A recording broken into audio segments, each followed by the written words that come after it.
Well, the regularly scheduled game this afternoon starting a little bit after 4 o'clock here between the Dodgers and Nationals after Washington won the opener. Bryce Harper fans coming in, Clayton Kershaw fans coming in as well. We expect to have a great pitching matchup. Johnny Holiday along with F.P. Santangelo. What a finish to game number 1, concluded from last night for game number 1. On the home run by Matt Dendecker in the bottom of the 8th, a 2-run shot, and a win for Casey Jansen, a save for Drew Storen. Yeah, the bullpen was fantastic, filling in for Jordan Zimmerman. The bench, great once again, and now you got a big win going into Clayton Kershaw and Zach Greinke. So game 1, huge for the Nats. And you talk about a pitching matchup we have for you in the second game today. It'll be Doug Fister for the Nationals after win number 4, and Clayton Kershaw after win number 6 for the Dodgers. Yeah, last start was 12 days ago for Doug Fister, so a strong sinker is going to be something to keep an eye on if he keeps the ball down against the Dodgers left-handed hitters. And Clayton Kershaw, since May 26, a 1.53 ERA, and opponent's average just 185 against. His fastball command is where it used to be. Early in the season, he didn't know where the fastball was going. He's locked the fastball in, and he is Clayton Kershaw.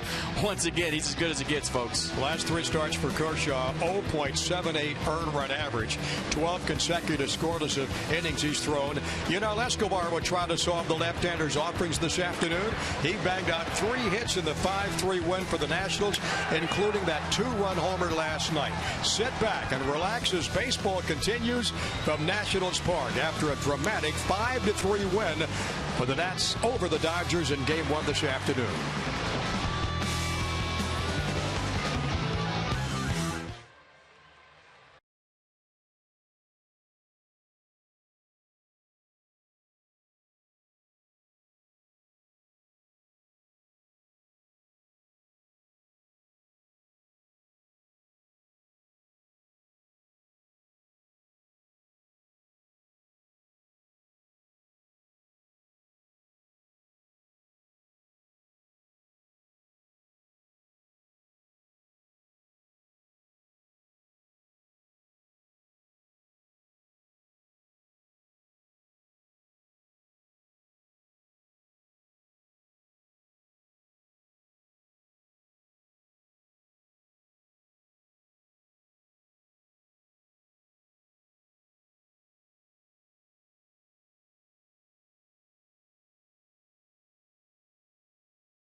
Couldn't ask for a better day for baseball at Nationals Park after the Nats won the first one this afternoon 5-3. Temperature inching up there a little bit.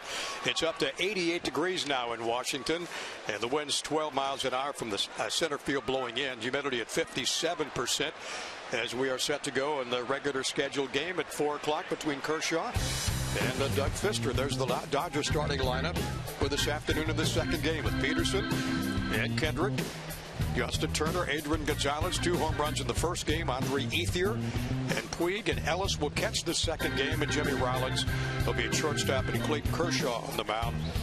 And this afternoon they'll face the offerings of Doug Fister, 3-4 with a 4.08. Yeah, last start he battled for 6 solid innings. That was 12 days ago. Received the no decision. Gave up 8 hits and 2 runs. Struck out 2, walked 1. 86 pitches for Doug his last start. And you look at the record, 3-4, 4.08 ERA. Opponents hitting .290 against Doug Fister this year. And we are set to go as Jack Peterson steps in to lead off for the Dodgers, striking out 3 times in his 5 plate appearances. And This afternoon's completion of last night's suspended game, and Fister starts him off with a ball outside. Peterson, Howie Kendrick, and Justin Turner, the first three Dodger hitters. LA now at 51-40 on the year, 18-23 on the road. And the Nats win puts them 10 games over 500, 49-39, with a record of 26-16 at Nats Park.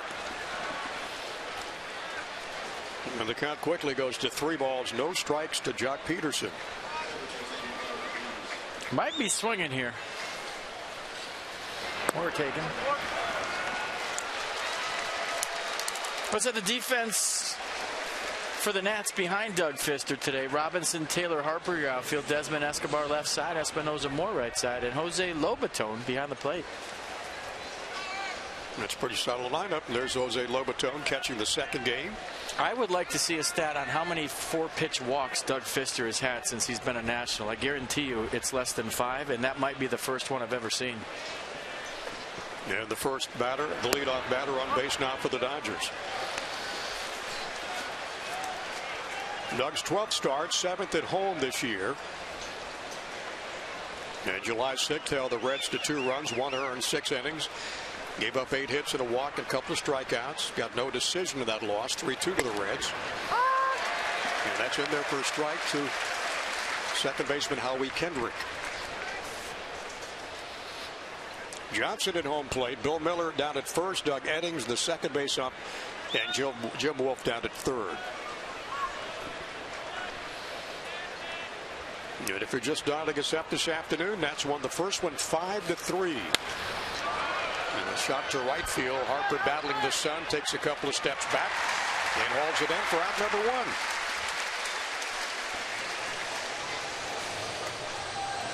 Well, how about some game notes? Where Doug Fister likes Nats Park. Check it out. 10-3 with a 2.25. 14 of his 17 starts here at the ballpark. Quality. Clayton Kershaw. Pretty much pick a stat. Any stat's going to be good. The Astros 9-2 record against the NL West this season. Check it out. 6.5 runs per game against the West. San Diego, Arizona, San Francisco so far. Now the Dodgers. So there's one down at the top of the first. When the Nats win, they go 3 up on the Mets in the National League East. Last year the ball clubs met 6 times, and the Nats came out on top 4 of those.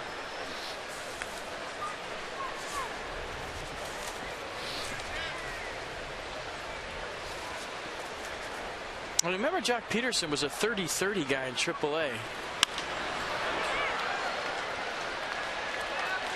An easy play for Robinson to left field, and there's 2 down.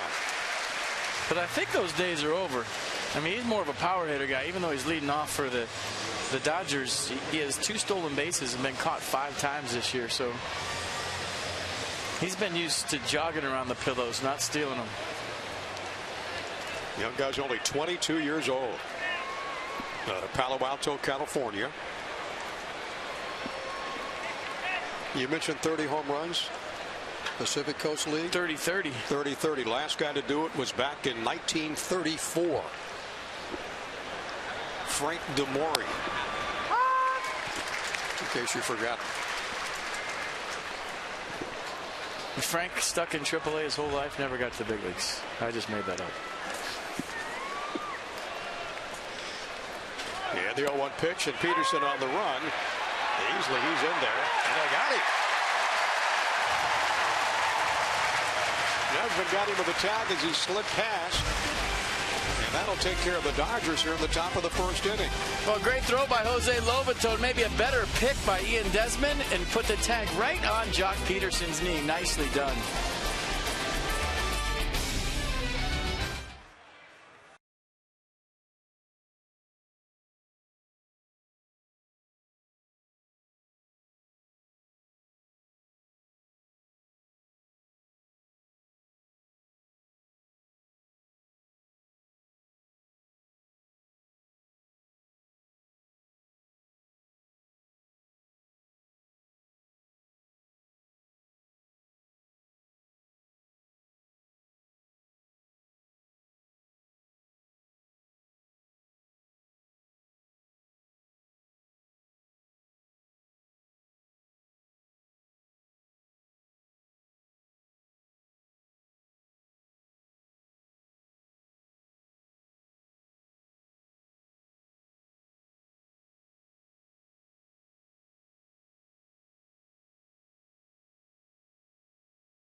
for the achiever in you. And by visitannapolis.org. Find the Chesapeake experience at visitannapolis.org. Nats fans gathered around in the stands here, still coming in off Half Street as we go to the bottom half of the first inning with no score. And the Nats starters this afternoon in the second game. Michael A. Taylor will lead it off. He's in center field. Danny Espinosa hitting second. Bryce Harper in the 3-hole, and Yunel Escobar moves up to hit cleanup. Last 12 games hitting .347 with a .510 slugging percentage and 7 runs scored. After Escobar, Robinson, Ian Desmond, Jose Lobaton, Tyler Moore, and Doug Fister on the mound for the Nationals. Yeah, last start July 8th against the Phillies, complete game 8-hit shutout, 13 strikeouts, no walks for Clayton Kershaw. Fastball this year averaging 94 miles an hour. And you had a feeling Michael Taylor was going to swing. That's the book on Clayton Kershaw. Get him early. Early in the season, his fastball location wasn't as good as it is right now. It's much better. But hitters have been aggressive against Kershaw all season long. When he wasn't locating, the fastball was getting hit. And Michael A. squares up to bunt, takes the pitch. 1-1 strike. Kershaw originally set to go last night, but because of the inning pitched in the All-Star game on Tuesday in Cincinnati, they pushed him back one more day. In front of the plate, Ellis quick out of the box and throws out Taylor. Yeah, there's one down. Let's set the Dodgers defense, or sought the Dodgers defense behind Clayton Kershaw for game 2. Ethier, Peterson, Puig the outfield, Rollins, Turner left side, Kendrick Gonzalez right side, and A.J. Ellis behind the plate. Clayton Kershaw leads the major leagues with 160 strikeouts.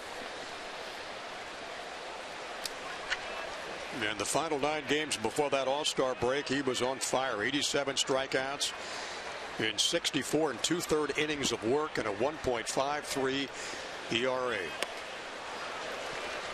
And Espinosa goes up there swinging.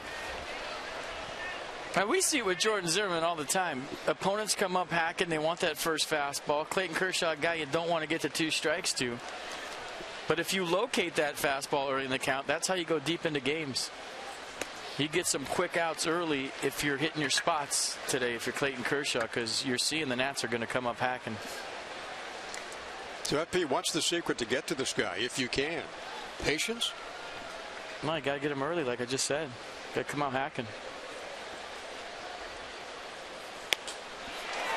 And Espinosa gone. Strikeout number 1 for Clayton Kershaw. Well, here's the matchup everyone's been talking about. Bryce Harper going to face Clayton Kershaw. As you look at the express from Kershaw. Fastball. Boy, it looks easy to hit in X mode, doesn't it? It sure does. Trust me, it ain't.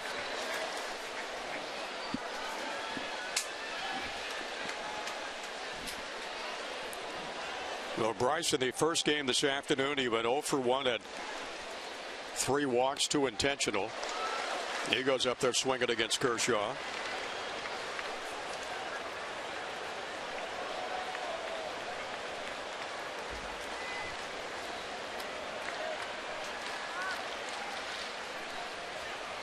That's the one you don't want to get to. I mean, that Kershaw curveball is as good as it gets. I mean, he started that almost behind Bryce Harper. Watch the break on the first curveball of the day from Clayton Kershaw. My goodness. Like 2 feet. Harper swings and fouls it out of play. No balls and 2 strikes to the Nationals. Right fielder, the All-Star. This is where the Nats need Jason Worth. He's a Clayton Kershaw killer, if I remember right. Hit a couple home runs off him a few years back. And there's not too many guys that can say that. Didn't give up a lot of home runs. Ball and 2 strikes now to Harper. Nobody on, 1 down here. Or 2 down to the top, bottom of the first inning.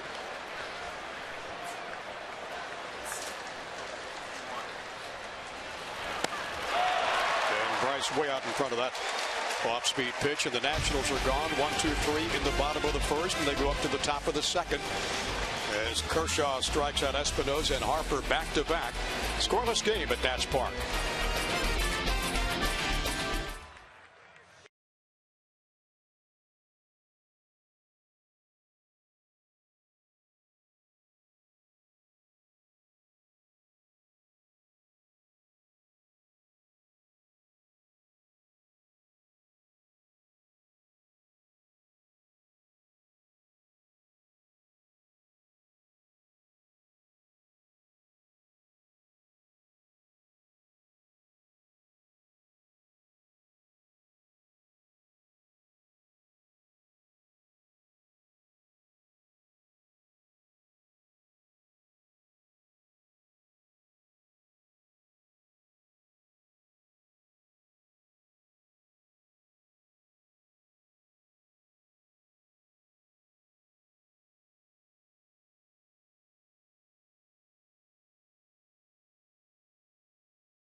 Start against the Dodgers. Star Wars Day at the ballpark.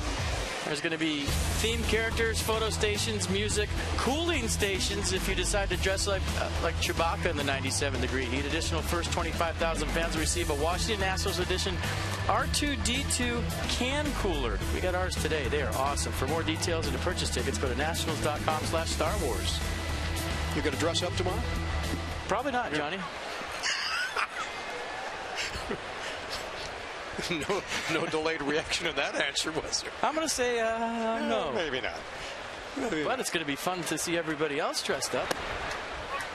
Adrian Gonzalez will face Doug Fister. A couple of home runs in the first game for Adrian. Up to 289 batting average, 21 home runs, and RBI total at 60. Line drive in front of Harper for the base hit. Well, he wanted to throw that one to first, but Tyler Moore wasn't there. So Gonzalez leads off the second with a base hit. He came up throwing to first, and Adrian Gonzalez hit this hard enough, and with his speed, Bryce Harper may have had a chance to throw him out. But that's just something first basemen aren't used to, covering the bag on a base hit to right. So the Dodgers left fielder Andre Ethier up for the first time. He went 1 for 4 in last night's today's game. And Fister catches the outside part of the plate for strike one.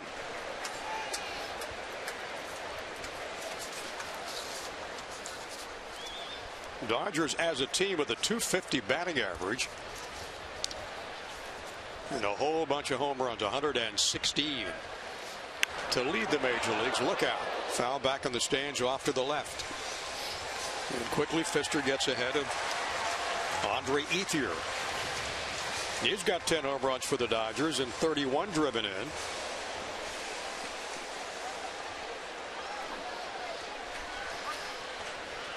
And that's won the first one today, 5-3. The continuation of that suspended game.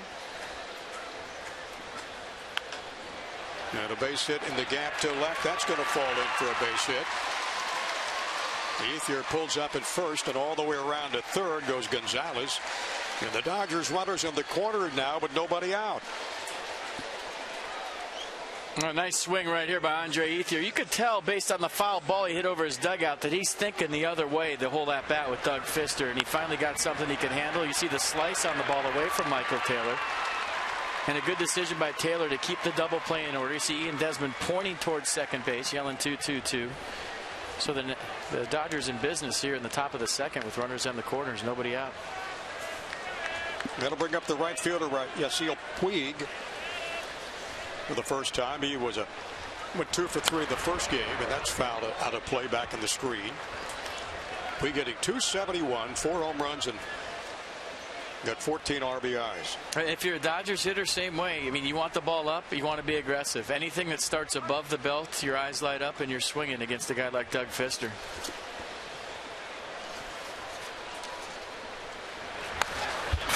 Let's make that batting average for Puig at 268. Well, that's a good thing Mass and Dan had the day off. That would have crushed him. That's right where he usually stands.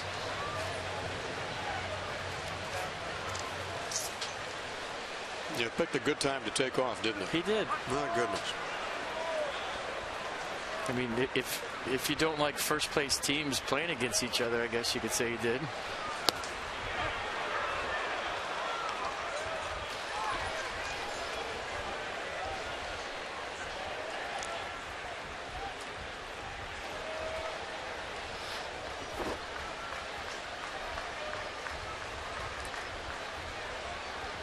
Dodgers threatening here in the top of the second.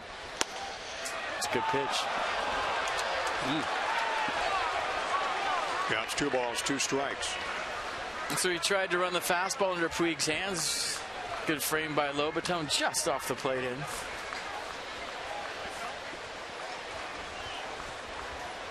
Doug Fister's been outstanding 2 of the last 3 starts, giving up only 1 earned run or less. And quality starts, 14 of 17. And a 10-3 record at home with a 2.25. The pitch, that's right up the middle. Espinosa tried to flip it off to Desmond. The run will score. And the Dodgers now with 2 on. That would have been a heck of a play if Espinosa could have connected on that backhanded flip to Ian Desmond. Well, that's really the only option he had at that point, and just kind of stayed in his glove a little bit too long, went up in the air, and that was that. And a pretty good at-bat by Yasiel Puig, right back up the middle. Espinosa had to stay with the ball on the redirect from Pfister. You see it's on the webbing of his glove. When you flip like that in the backhand, if the ball's a little bit higher up in your glove, it stays more direct. But because it was in the web, it shot straight in the air, and that was the difference. You know, the base hit for Puig. Gonzalez will score from third base, and the Dodgers have a 1-0 lead. And based on what you saw from Clayton Kershaw in the first inning, Doug Pfister doesn't have a whole lot of wiggle room here. Dodgers have 3 hits all in this inning. Gonzalez and Ethier, now Puig. A.J. Ellis up for the first time with a .217 average. Did not catch the first game. Grandal behind the plate for that one. Yeah, it's still nobody out here in the second.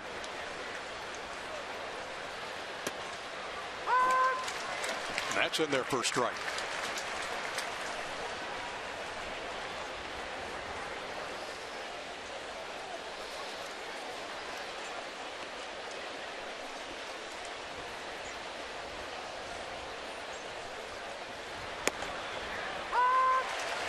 Boy, A.J. Ellis got ahead 2-0, and he just took 2 fastballs right down the middle without a swing. I mean, he had a good month of July, having a good month of July, but maybe sitting on something else besides a fastball. So the count's even at 2-2. A shot to Escobar. The second for 1. Double pump by Espinosa, and he's able to get him for the double play. What a play by Yunel Escobar. We talk about his fielding percentage and how well he's played third this year and how hard he works at his defense. This is a bullet one-hop shot off the bat of A.J. Ellis. Because of the speed of the hit and the speed of the runner, it allowed Danny Espinosa to double pump at second base and still turn the double play. Didn't have a grip, had the re-grip. But that ball was hit, and look at Yunel Escobar on the, I guess, springy hop on the A.J. Ellis one-hopper. Nice play. A heck of a play by Escobar. And that pitch in there for a strike to Jimmy Rollins. Rollins took the collar in the first game, went 0 for 4. Hitting at 209 for the Dodgers. And the pitch, that's foul, back out of play.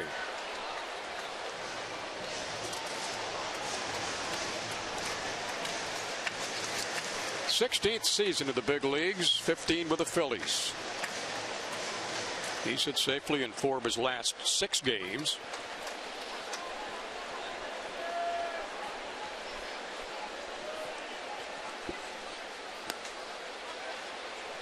That pitch inside, no balls, and 1 ball and 2 strikes. Jimmy Rollins leads all active players in career hits, and doubles and triples and runs scored and walks and stolen bases. In 239 career games against the Nationals. And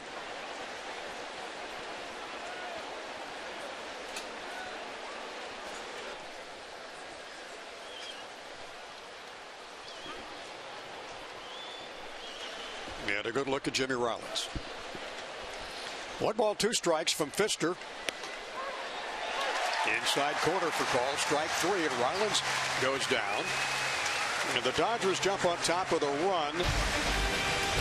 3 hits in the inning, and the Los Angeles Dodgers with a 1-0 lead as we go to the bottom of the second.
Giants, Dodgers. Hey, fans, remember our Washington, D.C. Lexus dealers? They're donating $250 to the Children's National Health System for every home run a Nats player hits this season. So keep them coming, Yunel Escobar. It's for a wonderful cause. Lexus, the pursuit of perfection. And last night, there was no power outage with this guy.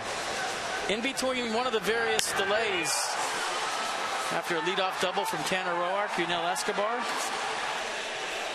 hit a bomb into the Dodgers bullpen. That was his 5th of the year. It was in the 5th inning after a double by Tanner Roark. And I'm just going to guess he's swinging right here on the first pitch because everybody else has, and you like the game plan. Matt Upper Decker with the clutch one off the bench. Boy, that sure was. Somebody tweeted me that Den in another language means upper. Ooh. They were joking, of course. Yep. Swinging, like you said, first pitch. And since July 3rd, Escobar's hit safely in 8 of his last 9 games. 3 in the first game today. 3 for 5 with a 2-run homer. And that batting average for Yunel is way up there at .329. 6 home runs, 31 driven in. 1-0 LA here in the bottom half of the 2nd inning. And we saw on the top of the inning why Escobar was that Gold Glove finalist just 2 years ago with a glove. And the 0-2 pitch on the way from Clayton Kershaw. Take a little something off, and that's Kershaw's 3rd strikeout and 3rd consecutive. I mean, this curveball is filthy early on from Clayton Kershaw. And if it looks like that to us on TV, imagine what the hitters are seeing 60 feet 6 inches away. TV usually doesn't do the break in off speed or the sink in a fastball justice. So whatever we're seeing, they're seeing something far more filthy.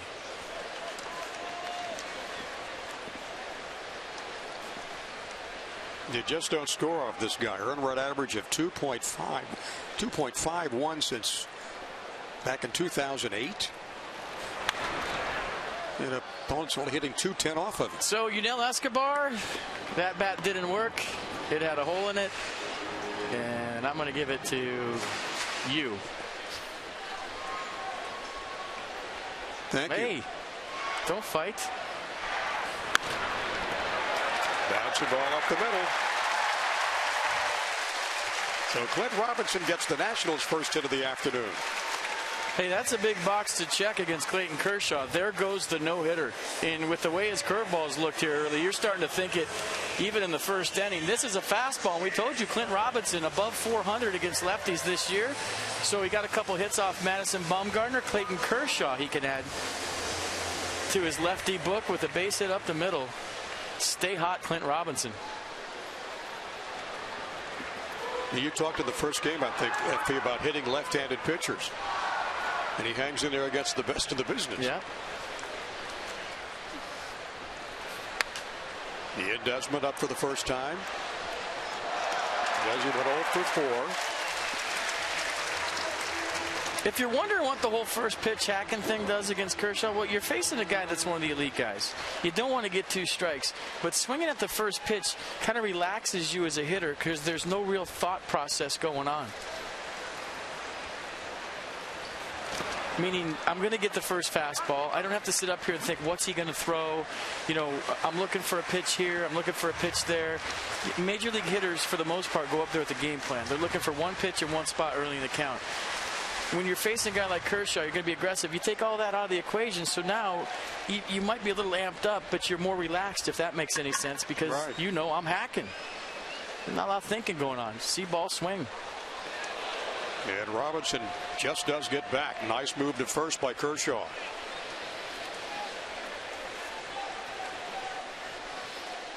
Last outing for Clayton, a complete game. 5-0 shutout of the Phillies on July the 8th. 4th 0-2 count already for Clayton Kershaw. And the pitch. So Kershaw has struck out 4 of his last 5 hitters he's faced. And a slide step, not because of Clint Robinson at first, but he kind of quick pitched Ian Desmond right there. Didn't lift up his leg, kept it close to the ground. He went back knee slider for strike 3. And that Philly game, he's coming off a complete game. Not only that, but a season high in strikeouts of 13. Well, he's got 4 so far in this game in the second inning. And with 2 down, Jose Lobaton catching this second game will face Kershaw for the first time. Then Tyler Moore. Dodgers with a 1-0 lead.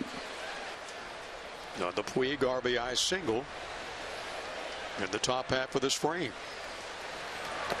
So Cy Young in 2011, 2013, 2014, they just don't give those things away, and I think you're seeing why here early. And the National League MVP in 2014. And he picks up a Gold Glove as well. Just cover all the bases.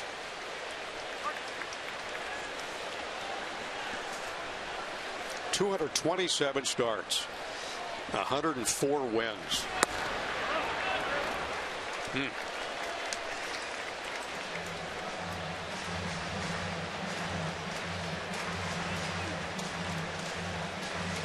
When he came into the All-Star game, he got tagged with a loss on Tuesday.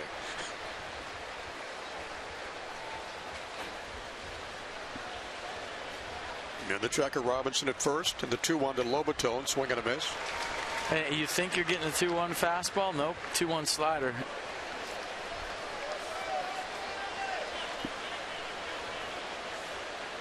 I think Jose Lobaton talking to A.J. Ellis going, come on, challenge somebody. Let me see that heater. Well, the count's even to the next catcher. 2 balls, 2 strikes, 2 down in the second. Bouncing ball down to third. Turner on the second for the force. And Robinson and the Nationals are retired. As we go to the top of the third, it's LA 1 and Washington nothing.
Pitching matchup, 2 first-place teams going head-to-head, and everybody having a good time. They're still filing into the ballpark, folks. It's packed. It's electric. Let's go deep inside the numbers. Lowest ERA post All-Star break since 2011. You see minimum 275 innings pitched. There's your list. 2 guys today going toe-to-toe, and the guy tomorrow pretty good, too, for the Dodgers. Zach Greinke and Max Scherzer. How about that one? So Kershaw up for the first time to face Doug Fister. Then back to the top of the Dodger lineup with Peterson and Kendrick and Justin Turner. 1-3-0 for Los Angeles and 1-0 for the Nats.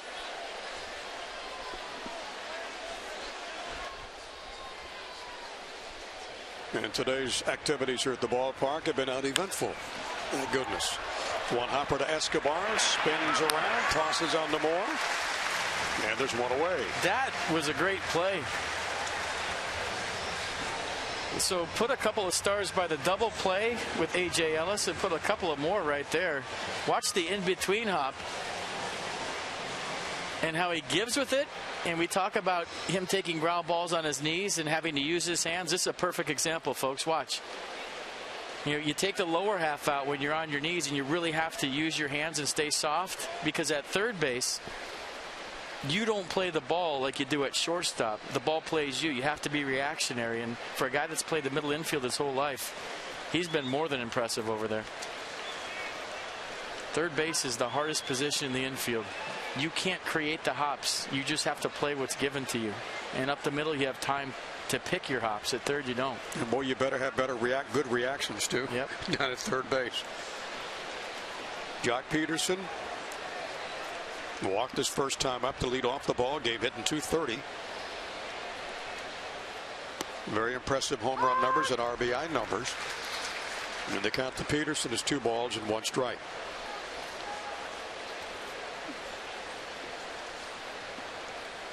So it's coming off the DL. Doug's had 4 starts. Earned average at 3.70. And working on 16 games won last year. And the lefty's hitting only .250 off of Pfister.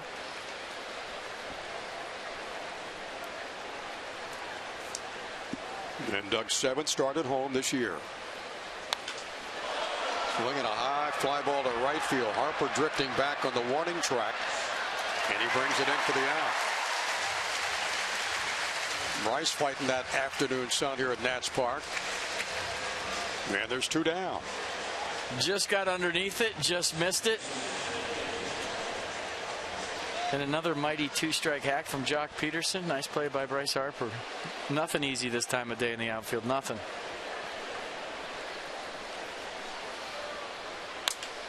And the first pitch to Kendrick is fouled off down the right side. He went 0 for 4 in the first one. And the first time up today, flied out to Clint Robinson to left field in the first inning.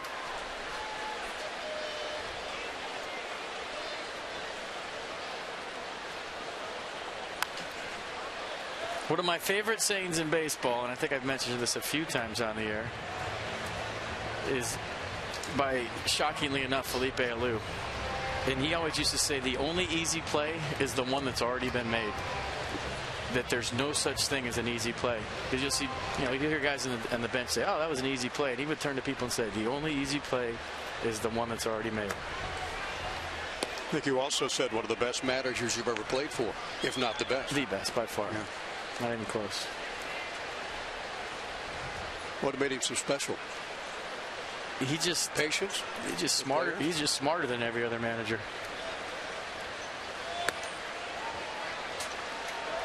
Two the count now to Howie Kendrick.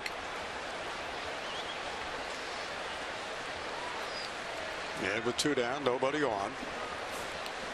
Doug Pfister working the top of the 3rd against the Dodgers.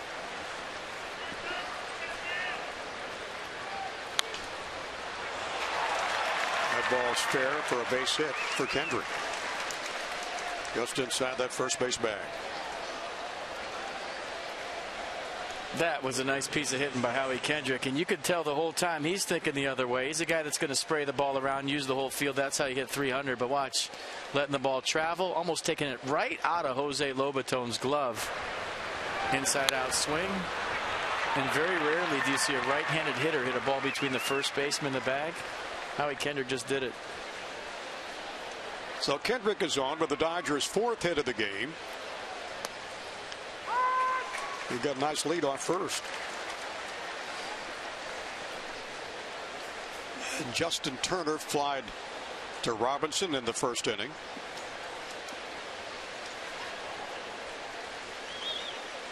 And a check of the runner. Line drive to center field. That's a base hit.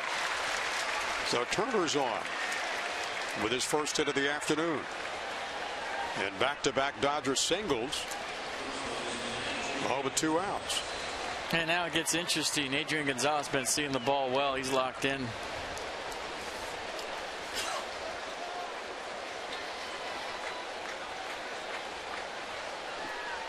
8 of the last 9 times he's played against the Nats here at Nats Park, he's hit safely, batting over 300. Already with 2 home runs.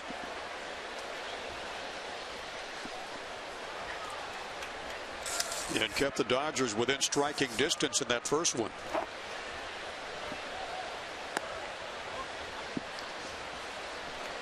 '86 from Pfister.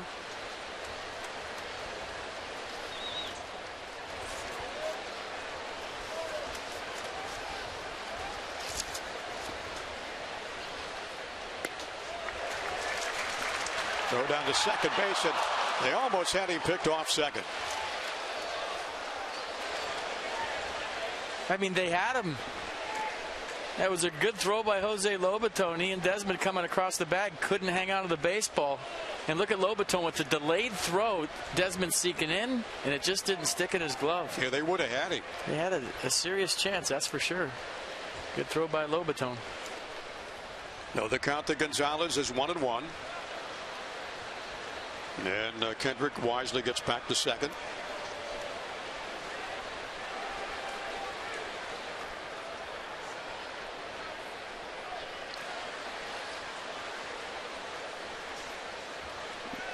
The pitch to Gonzalez.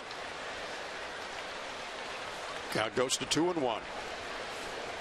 Now, Doug Pfister will elevate the fastball letters in above with 2 strikes on purpose. He'll get you looking down the zone, looking around your shins. He'll pop one up there at 87, 88. You saw him do that a lot last year.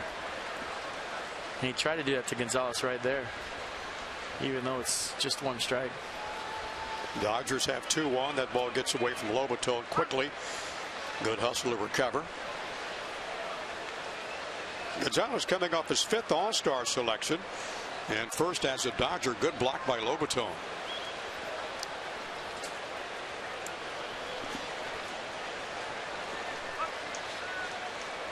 He had 1 at-bat in the All-Star game and struck out. And Pfister blows that past him with 88.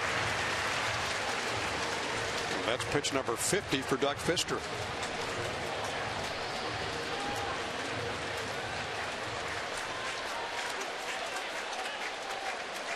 Gonzalez, pretty good numbers with runners in scoring position.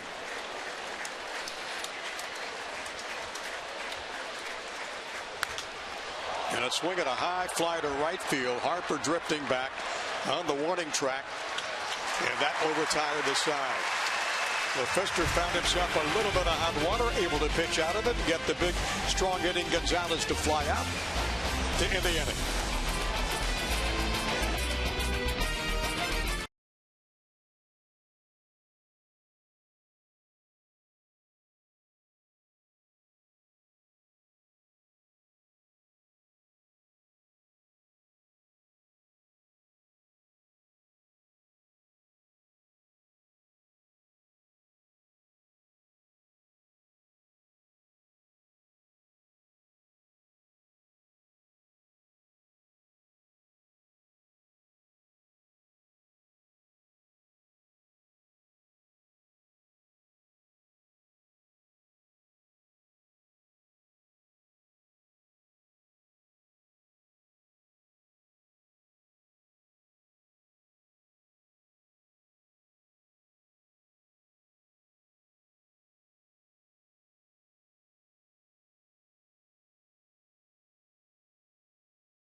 That is brought to you by Miller Lite.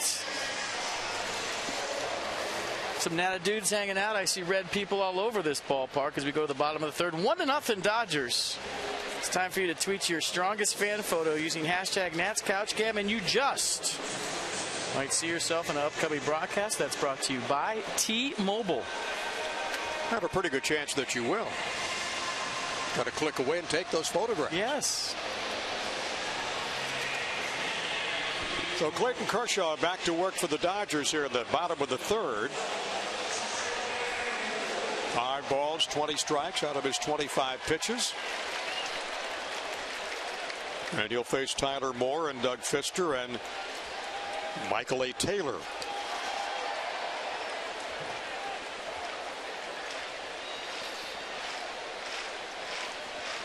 And the pitch.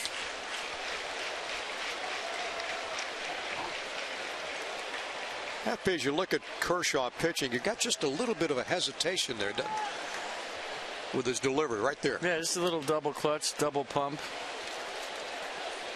Adds to the deception of the delivery. Probably messes a little bit with your timing as a hitter, but I think it's simply about the stuff with Clayton Kershaw.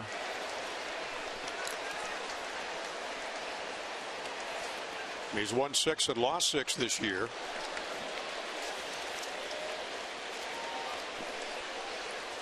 And has not lost a game in 4 starts the last couple of years against the Nationals. Earned run average at 0.88. Moore hits the gap to left. A long run. That's going to caught. And a great play by Jock Peterson.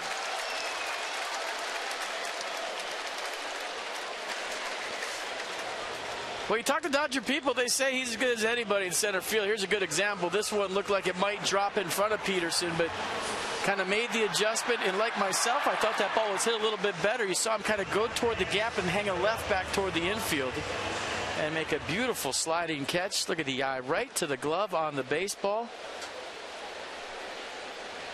Good effort. Great play by Jock Peterson, stealing a hit away from Tyler Moore. So there's one away in the third inning. And Doug Fister will face Kershaw for the first time. Clayton born in Dallas, Texas, about to up the middle. And Doug Fister gets the Nationals' second hit of the game. Right through the box. And Fister's on. Doug Fister can hit. Came in hitting .238. Now he's got to knock off Clayton Kershaw. And look at the fastball down in the zone, just dropping the barrel on it right back up the middle. And once it got by Kershaw, you could see it was going to be a knock. Kershaw tried to go skate save on that one, but missed. So Fister with the lead off first base. And the Nats have their second hit of the game. They're trailing at 1-0. And we're in the bottom of the third. With a check of first base with Fister and a swing and a miss for Michael A. Taylor. 0 for 4 in the opener and rounded out his first time up in the first inning.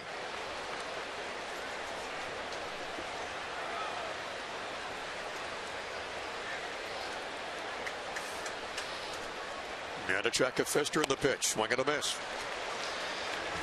And Michael A. Taylor finds himself behind in the count 0-2.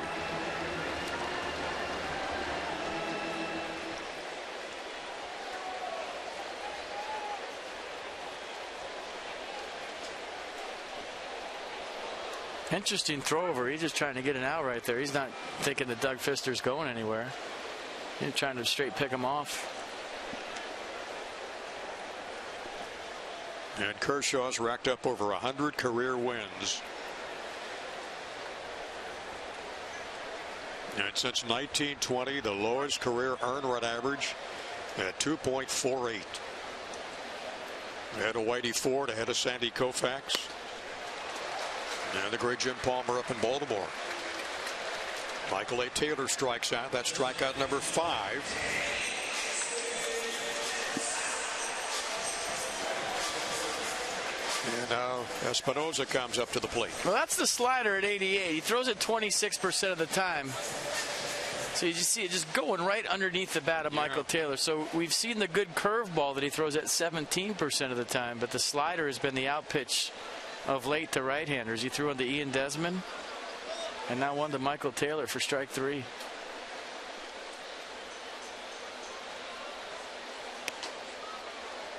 came in with 160 strikeouts. Now it's up to 165. If I'm in Southern California and I'm imitating the pitcher in wiffle ball and I'm doing the Clayton Kershaw, I'm going right to the stretch. There's no windup involved. I'm just doing what he does right here. If you're a kid in Southern California, watch. Yeah, no windup necessary. Just go straight to the stretch. Oh, kids got to love that. Yeah.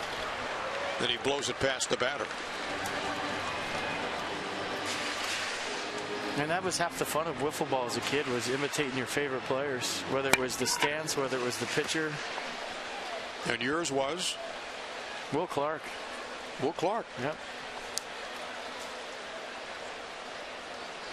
Well, San Francisco Giants guy. Thrill. Yeah. Not bad. Just a soft toss over to Pfister's not going to go anywhere. Well, that might be the most throwovers Doug Pfister's ever seen while he's on first. He's shaking his head like, whoa, oh, hey. Who am I, Ricky Henderson over here? Clayton, you think I'm really going to go?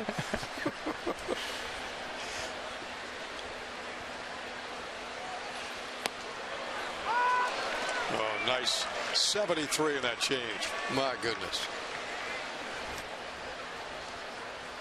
Ned Espinosa 0 for 1, went 1 for 4 in the first game, which the Nationals won 5-3, and Matt Dendecker's 2-run homer. Trying to make it 2 in a row over the Western Division leaders.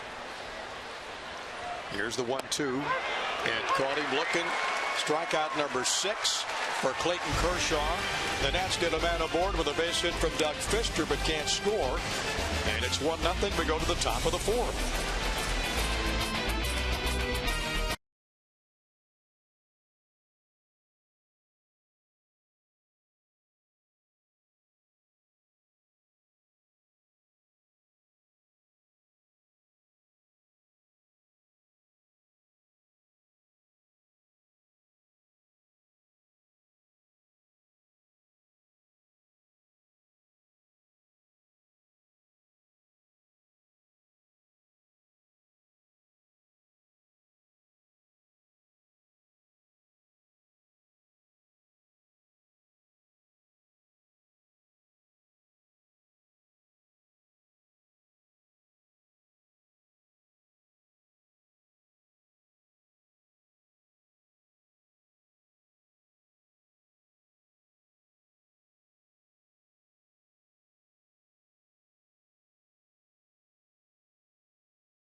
Thunderous ovation, not only from the fans, but from the players, the umpires, everybody waving their caps.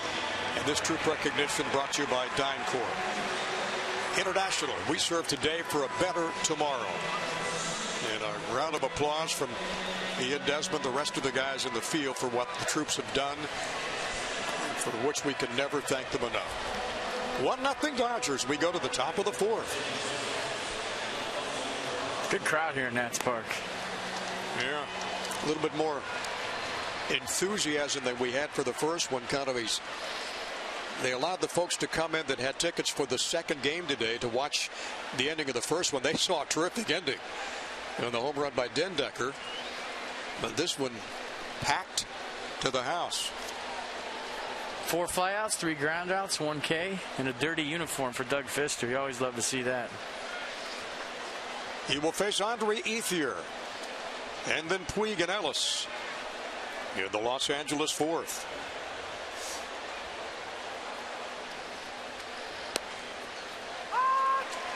And their first strike. And that's pitch number 52 from Doug Pfister.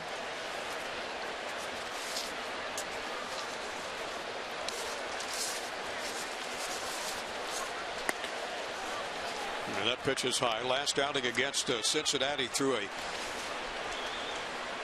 one of the lowest pitch counts of the season, 86 in that game in 6 innings. And Doug has gone as high as 111 against Atlanta 3 starts ago. Good changeup right there by Pfister. Maybe his best pitch of the day, 77. Really let up on it. Ethier way out in front. And the count's 1 ball and 2 strikes to Andre Ethier.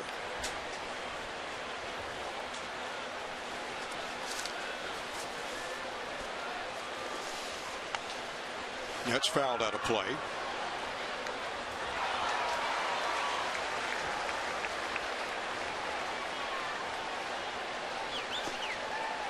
And like Gonzalez, Ethier in that Los Angeles Dodgers books among the leaders in games played and runs and hits and doubles and homers, RBIs and walks. It's that one down the left field line, a long run. It's going to be foul. But Robertson gave it a good shot to try to get to it. And the count's 1 ball and 2 strikes to Ethier.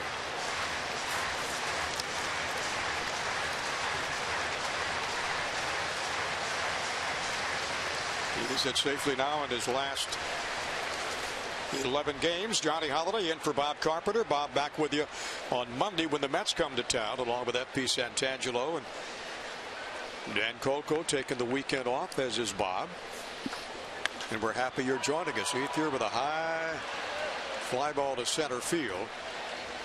And Michael A. Taylor brings that one in. And there's 1 up and 1 down. Well, here's the next 5 games. Dodgers tomorrow, 1:30 start. I'll be on WUSA 9 as well. Then Mets. 7 p.m., 12:30 game on Getaway Day. Then it's off to the Berg for a big 4-game series against the Pittsburgh Pirates. That's extra before and after all those games. You're going for 9 games, aren't you? Pittsburgh, Miami, then the Mets again? I'm concentrating on Yasiel Puig right now, Johnny. I have no idea what I'm doing tomorrow. Well, I could have answered that. Pittsburgh, then Miami, and then New York, with an off day, I believe, in Miami. Yeah, they got 4 games in Pittsburgh against the Pirates, starting on Thursday, Friday, Saturday, and Sunday. Then 3 in Miami, then 3 against the Mets, and back home on August the 3rd against Arizona. And a check swing from Puig. And the first base umpire, Bill Miller. And yeah, he went through. 0 ball, no balls, and 2 strikes.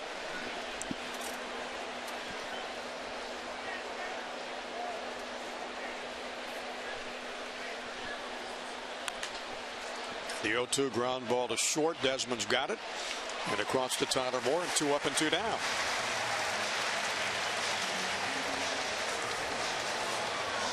So Puig retired. The catcher for the Dodgers, A.J. Ellis, comes up for the 2nd time in a double play ball.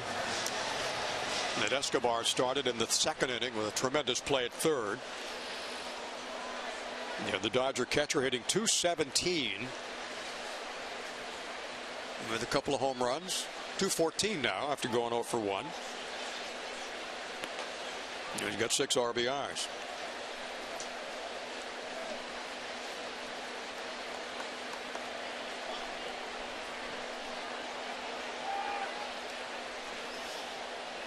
And Pfister working quickly.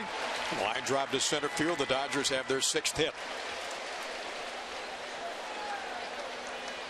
And A.J. Ellis gets his first.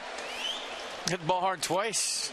First time up, the 5-4-3 double play, kind of robbed by Escobar, and this time going right back up the box. Very simple approach. Got a fastball where he could get extended. I think Jose Lobaton wanted that one in, left it out over, and a nice swing by A.J. Ellis. So the veteran Jimmy Rollins will face Pfister for the 2nd time. And Doug struck him out the first time up. In their first strike. Struck him out on a fastball that started right at him and came back over the plate. Front door sinker. And that's been Doug's only strikeout of the game, was Jimmy Rollins. That's foul back out of play. The count's no balls and 2 strikes.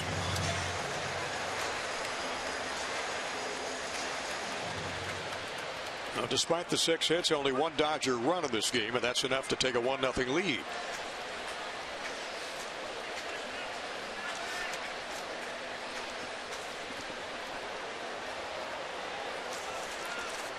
Ellis down at first base. And Clayton Kershaw is on deck. And that ball's hit down deep down the right field line and foul by about 30 feet up in the stands.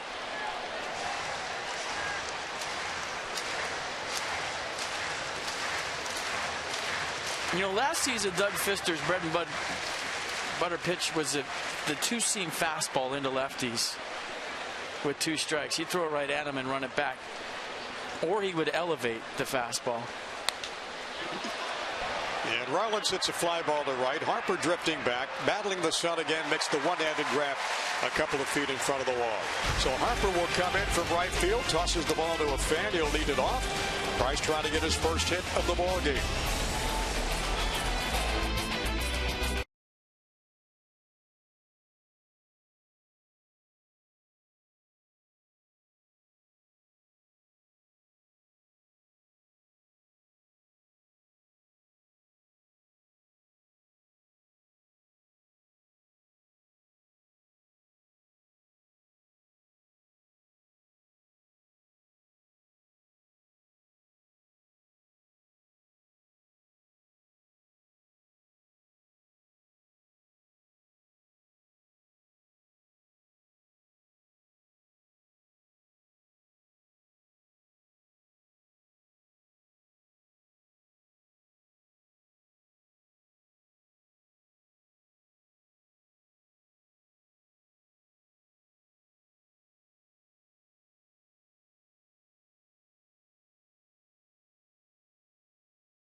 The Dodgers as we cruise to the bottom of the 4th inning. How about a Geico President's Race?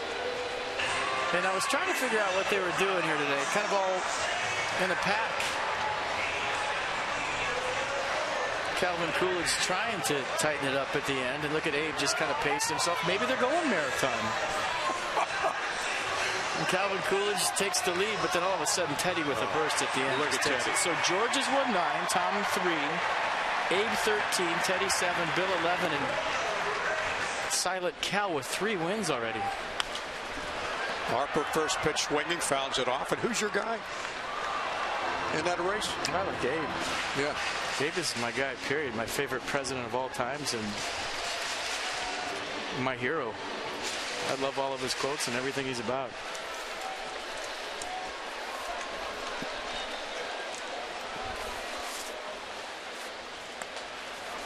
Breaking ball misses outside to Bryce. 1 ball, 1 strike. Harper 0 for 1 of the first game, struck out. His first time facing the Dodger left-hander in the first inning.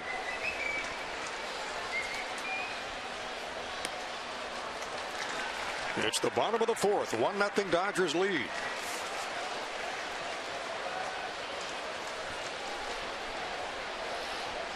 Kershaw 41 pitches now. And just in the 4th inning.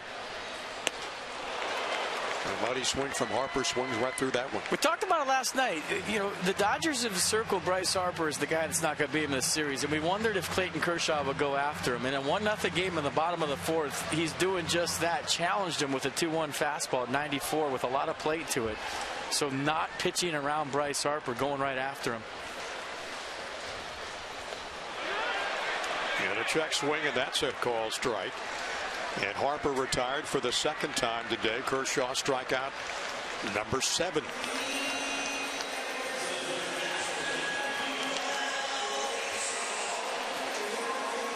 I mean, there's 2 words that come to mind when you're watching the Kershaw curveball today. And it's not fair. I mean, that's the only thing you can really say about it if you're a hitter. And you'll hear guys in the dugout say that a lot. It's just not fair. Slider's been good. Fastball's been better. Curveball's been off the charts. And control impeccable. He just doesn't walk anybody. No, the Nats are hoping with, you know, a 1-0 game, he can run into one. Yeah. Shoot him out of the ballpark, see what happens. Easy to say, hard to do. No, the Nats went deep in the first one, hitting 2 home runs. Escobar got one, and then Decker got the other one to win it.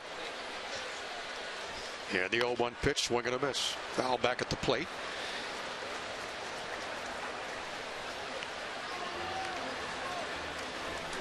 Escobar with a .325 batting average now. Pretty good numbers against Clayton Kershaw. 3 for 9. A lot of guys would take that, wouldn't they? That pitch just outside. Well, the count goes to 1-2. Mercedes-Benz on the pitch track. 95 miles an hour. Off the plate.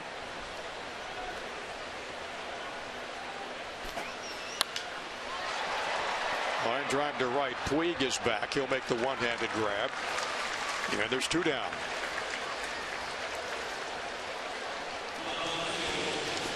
All right, Nats, Mets, July 20th through the 22nd. Key divisional matchup.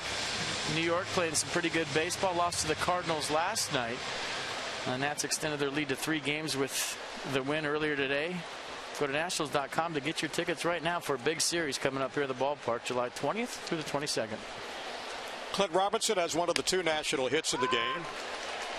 He got a single in the second, and Pfister got the single in the third.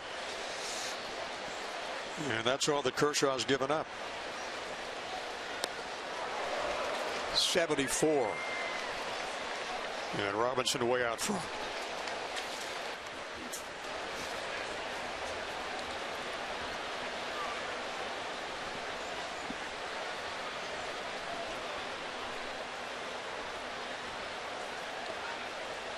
And that breaking ball misses outside the dirt.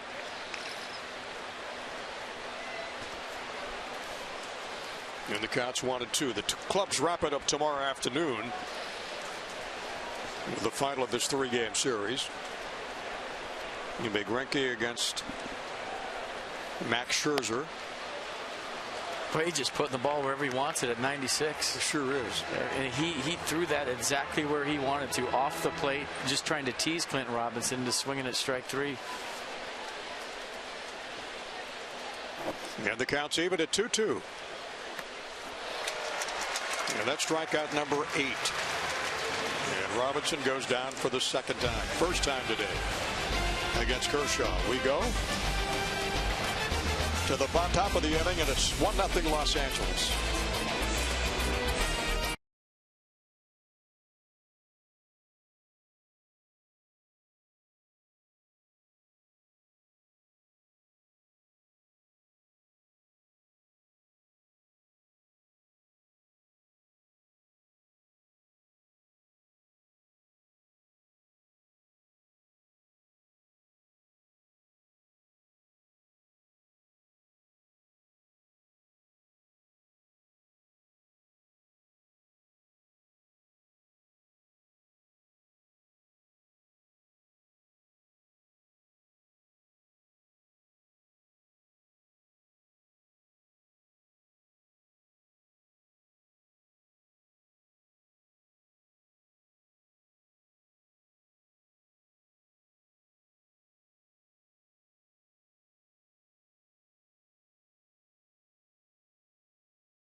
Nats able to connect on only 2 hits off Clayton Kershaw today. Fister's gone 4 innings, given up a walk, a strikeout, 1 for 1 at the plate with a single, 1 of 2 Nationals hits, and Kershaw's been outstanding. 52 pitches, no walks, 8 strikeouts, 4 innings pitched, and allowed 2 hits, and Adrian Gonzalez 1 for 2. It's a pretty good defense in this ball game so far. First, Jose Lobaton, great pick by Ian Desmond to get Jock Peterson stealing. And if you remember, Cameron Maybin stole off Doug Fister this year. Was the first time somebody stole off him as a National. A couple other guys have tried unsuccessfully. As you look at Jock Peterson making a great play in center field. So pitchers throwing strikes, defenders on their toes. You always see the best plays when that happens. There we go to the top of the 5th inning. It'll be Clayton Kershaw, then Jock Peterson, then Howie Kendrick for the Dodgers. And Kershaw, the first time up, grounded out to Escobar at 3rd, and a terrific play, a whirling play to fire across to Moore to get him.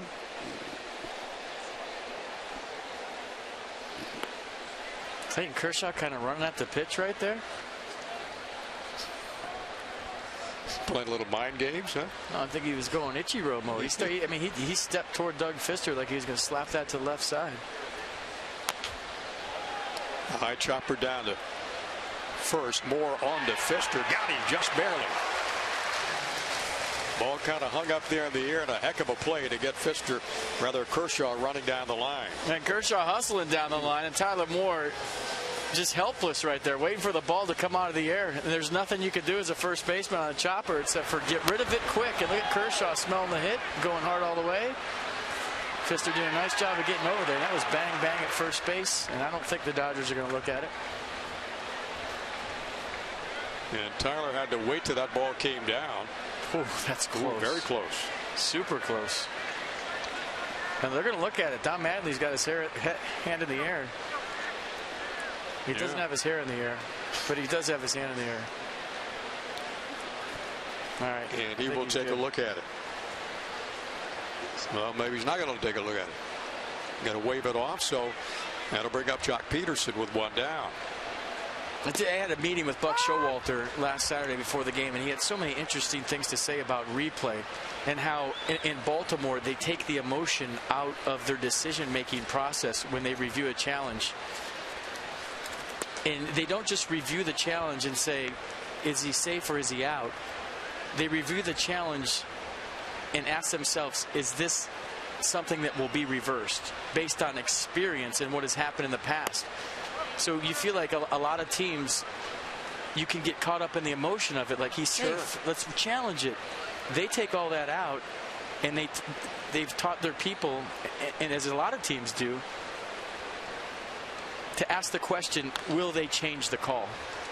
Is this reversible? Not is he safe or out, right, but is this reversible based on how New York thinks and how they have done in the past? And I think that's an incredible way to look at the reviews and the challenges. And I'm sure a lot of teams do that, but you know, up here when we're reviewing, we're just like, he's safe, he's out, and you don't think about what they're thinking in New York. Well, Peterson gets drilled and quickly gets up and hustled down to first. Well, Peterson walked in the first inning, gets hit by a pitcher in the 5th, and he's on for the 2nd time.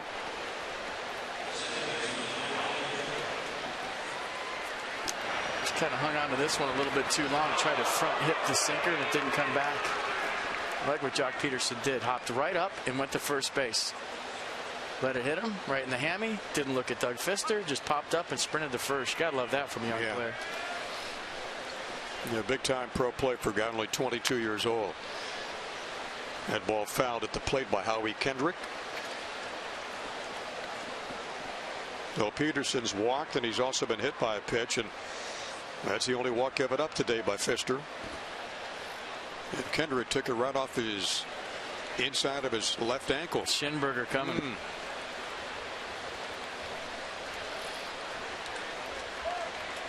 Going to get it right back in there again. Justin Turner on deck for the Dodgers. 1 for 2 afternoon for Kendrick. Hitting .290. Toss back to first. And Peterson back safely. 1 away in the top of the 5th. Dodgers 1, the Nationals nothing. And an absolutely gorgeous day for baseball in Washington. Perfect day. Yeah, perfect. Rain this morning out of the area. Bouncing ball to Desmond. He can't get it. Goes right past him. Peterson had a notion. Throw back to second to Desmond, to Espinosa, and he's back in safely.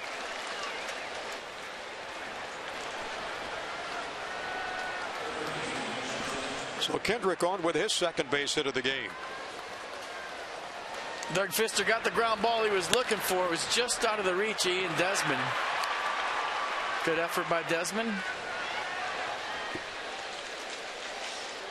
The ball just hit too hard for him to get there. Took a straight line across. Yeah, that's the Dodgers' 7th hit of the game, and 2 of them from Howie Kendrick. He's at first. Peterson down at second with 1 away. And here's Justin Turner.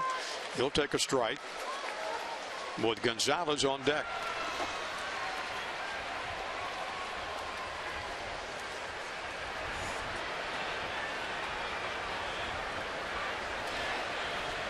And the pitch by Fister. Line drive down the third base side. The left field stands. That's foul. And it's no balls and 2 strikes.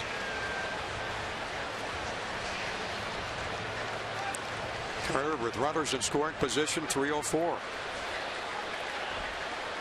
Got a chance to pad that RBI total with a man down at second. And that's Jock Peterson.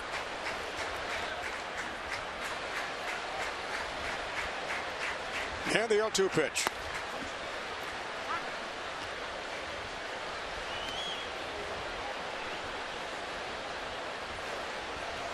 Fister pitch count up to 80 now.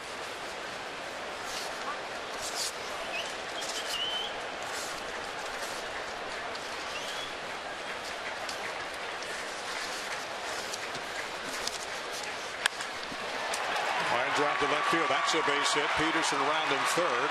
Ball bobbled momentarily. He will score. The throw to third is not in time. Gets past Desmond and backed up by Lobatona. The Dodgers have a 2-0 lead. And a hit batter and a couple of base hits. And an unfortunate break once Clint Robinson bobbled that ball, came up throwing to third base, and it looked like it hit Howie Kendrick in the cleat. Let's check it out again. Ball smoked off the bat of Justin Turner. Nice swing. And then right here it gets interesting.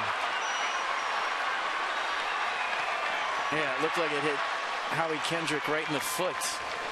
And that allowed Justin Turner to get to second base. And that's big with a guy like Doug Fister, because you're thinking about a double play. But now Matt Williams is going to walk Adrian Gonzalez and try to reset this whole thing and get that ground ball.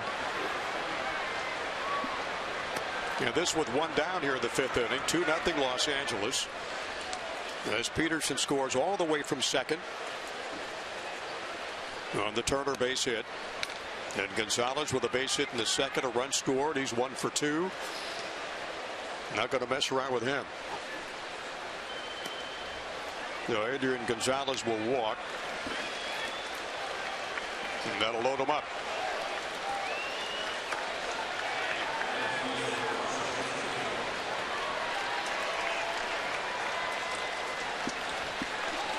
And there's nowhere to put Andre Ethier.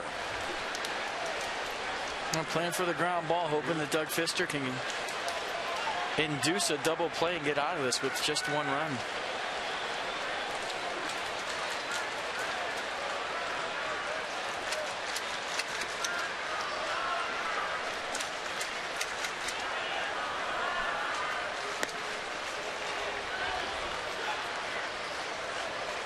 Misses for ball 1.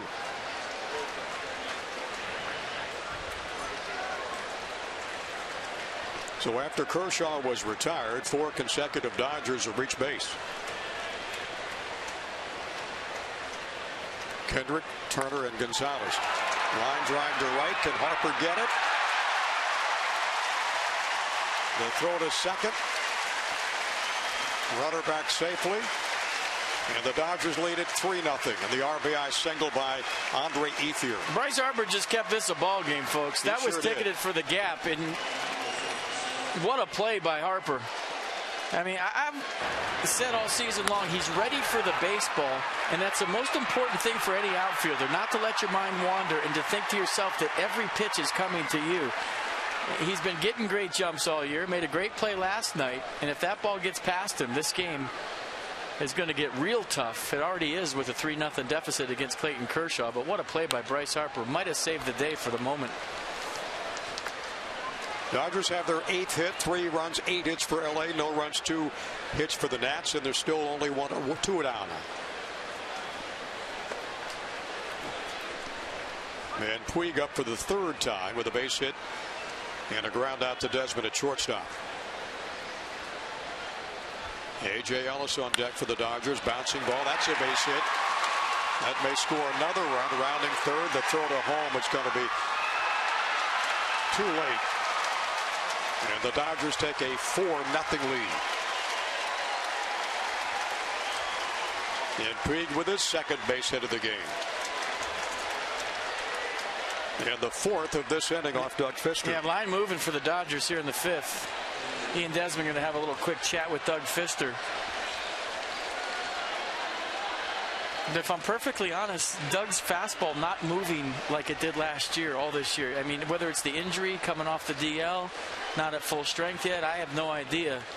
A mechanical issue, but when you watch the sinker sink, it doesn't have the same bite and the same arm speed it had last year. And he's out there fighting because that's what he's about, and he's going to compete against you. But when you watch the movement on the ball, it's not as late and it's not as crisp as it was last season.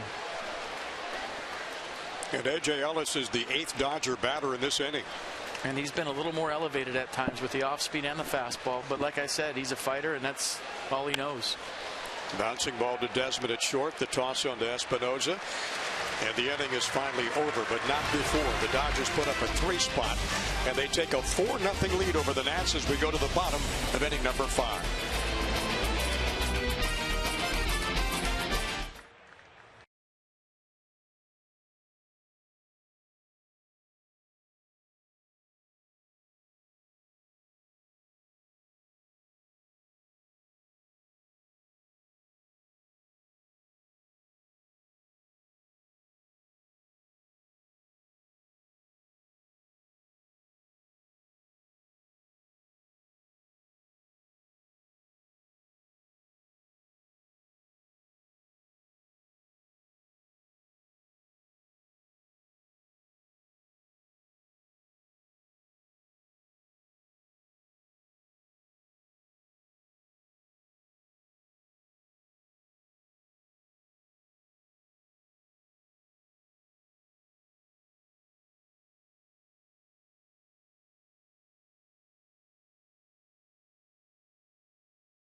Authority of the Washington Nationals and may not be reproduced or retransmitted in any form, and the accounts and descriptions of this game may not be disseminated without the express written consent of the Washington Nationals. 4-0 Dodgers. We head to the bottom of the 5th inning, and we're going to show you some Clayton Kershaw highlights because he's been the story of this game. The curveball absolutely filthy, rotten, and dirty. The fastball not bad either, mid to upper 90s. That one to Bryce Harper. That's just not fair. And watch the last one we show you on the Exmo. I mean, this is incredible. Watch the break on the last one to Danny Espinoza that's coming up right here. Look at this. And when you talk about Clayton Kershaw in the break, look at, starts over his head and ends up right at the knees. Great pitch. And it's because of the size of his hands. He has huge hands, and he's able to create so much rotation with the baseball. If you're a pitcher with smaller hands, now it's about the arm speed and really cupping the ball and throwing it hard at the release. But he's got such big hands. Look how small that baseball is in his hand. That's where he's creating the spin on his off speed, because it's just off his fingertips, and he gets so much rotation and so much break, and that's the separator. The fastball command at mid-90s, and the hand size, and the spin he creates on the curveball. It's been impressive, to say the least. Yeah, it's good he won the start of the game. He's just as good now, coming off that complete game, and he threw a 5-0 shutout against Philadelphia. Trying to make it 5 straight shutout innings against the Nationals. And the glove he's using looks like he's had it since he was 12. He may have. It's his gamer for sure. If it works, don't get rid of it. That ball into the dirt. Nice stop by Ellis. Bottom of the 5th, 4-0 Dodgers with 9 hits in the ball game. That might be the one he put on his handlebars when he was riding his bike to the game.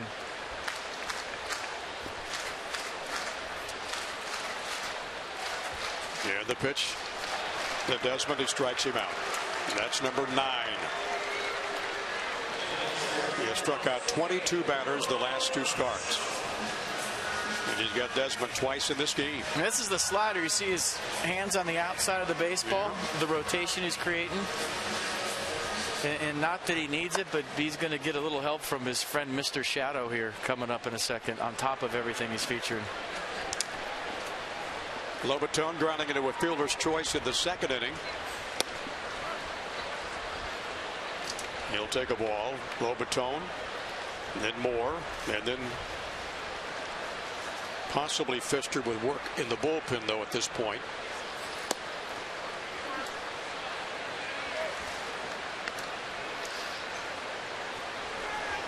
And that's just going to try to get some runners on base.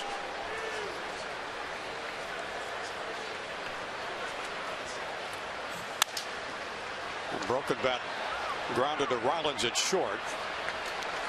And Lobaton retired. Too quick up and too quick down. So come cheer on the Nats Wednesday, August 5th, as they take on the D-backs. It's a 7:05 start. First 20,000 fans, folks, settle in for this. Look to your right. The Jason Worth Chia Pet. Might be the best giveaway since I've been here in 5 years. You can follow the Washington Nationals on Facebook, Twitter, Instagram, Snapchat, all the social medias, or visit Nationals.com to purchase your tickets for the best giveaway ever at Nats Park, the Jason Worth Chia Pet. And Tyler Moore, first pitch swing against Kershaw, fouls it off. How long does it take the Chia Pet to grow? The beard and the hair and all that? Because that's awesome. I want one of those. Depends where you're living, I think, doesn't it? If you're in Virginia. The Justin Turner Chia Pet. I like the Jason Worth much better. And Kershaw quickly gets ahead of Tyler Moore. No balls, 2 strikes. Well, there's a little hair on this curveball, that's for sure. Started over his head, dropped right in there. And Kershaw has struck out Tyler Moore. Strikes out 2 of the 3 in the Nationals' bottom of the 5th inning. We go to the top of the 6th. Kershaw now with 10 strikeouts for the afternoon. The Dodgers up 4-0 over the Nats.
view of the lineup when the pitcher spot's coming up, possible pinch hits situations. So we're getting ready, checking out pitchers that are in the bullpen, going to come in that we're going to face, and just try to put yourself in the best possible situation to succeed.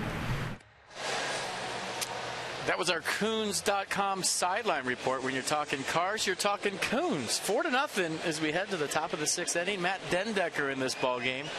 And he was the game one here with a pinch hit 2-run home run to put his ball club ahead for good. Clint Robinson moves over to first base for the Nationals. And Taylor Jordan just recalled to be the 26th guy in this two-game day. Fastball 72%. Let me see the arsenal for Taylor Jordan. That fastball averaging 91.4, slider 83.6, changeup 83.4 to be exact. And he will slide into the 8th spot. Matt Dendecker will go into the 9th spot on the double switch by Matt Williams. That ball foul down the first base line.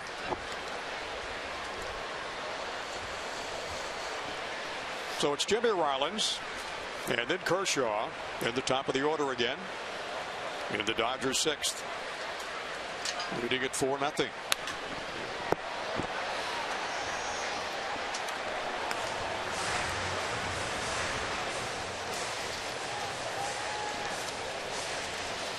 Dodgers box score. Check it out. Howie Kendrick with a couple. Justin Turner, a couple of singles, RBI.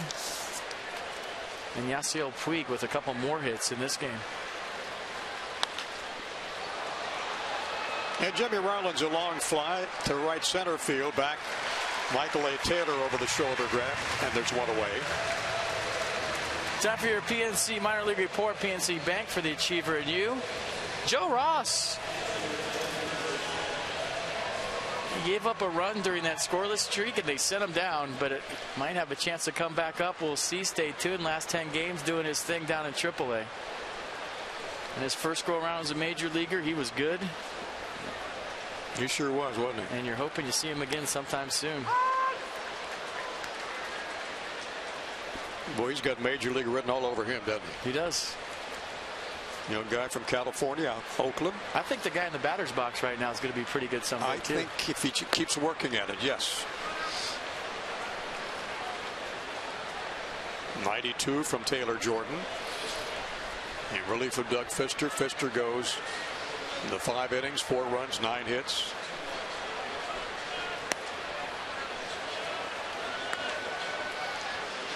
And the count's 2 balls and a strike to the Dodger left-hander.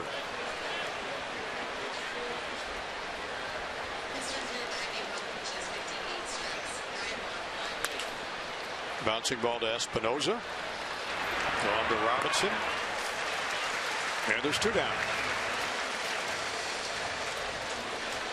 I mean, when you talk about some of the better left-handers throughout the course of baseball, you talk about the generation before this, Randy Johnson comes to mind. But when you faced a guy like Randy Johnson, everything you saw was firm. I mean, it was 98, slider was 90. But with Clayton Kershaw, he's throwing 95, 96, hitting his spots, and then he has a curveball that's almost 20 miles an hour slower that's breaking off a table to go with an almost 90-mile-an-hour slider.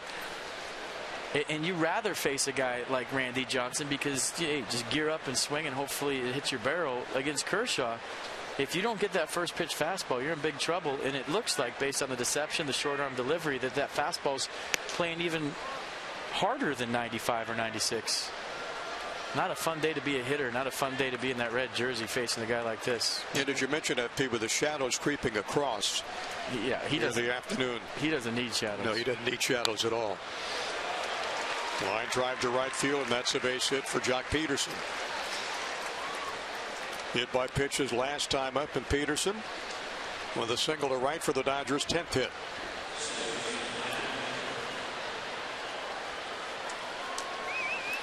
And the first off, Taylor Jordan.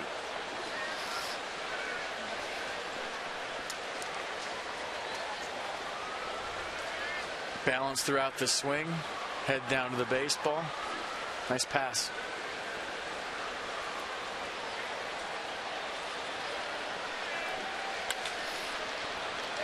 Escobar on to Espinosa.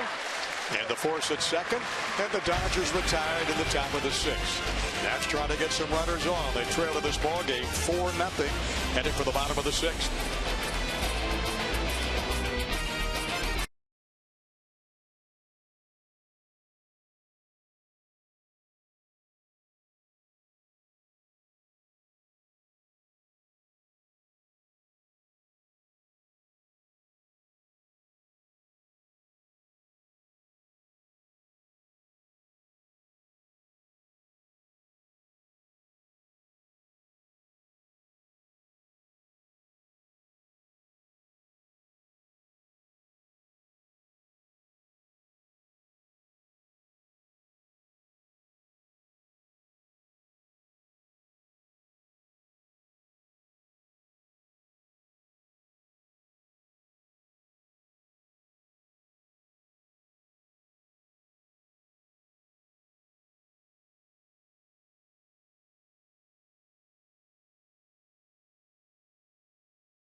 That's Couch Cam, and you just might see yourself in an upcoming broadcast that's brought to you by T-Mobile.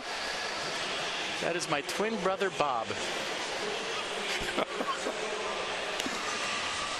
And there's the hero from last game, 4-0 to go to the bottom of the sixth.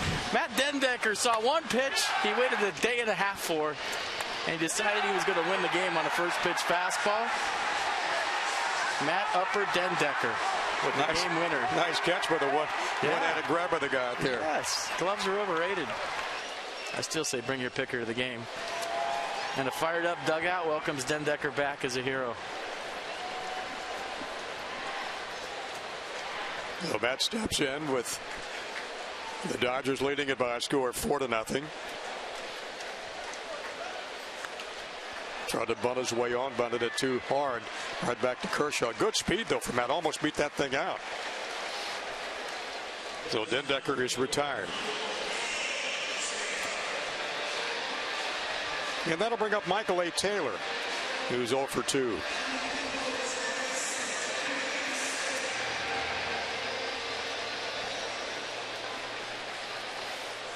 First time around, opponents hitting 200 off Kershaw. Second time, 242. Third time, not good. 206 through the lineup.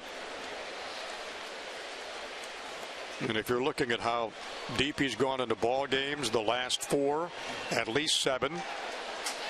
Shortest outing way back in May against Colorado went 5 2/3.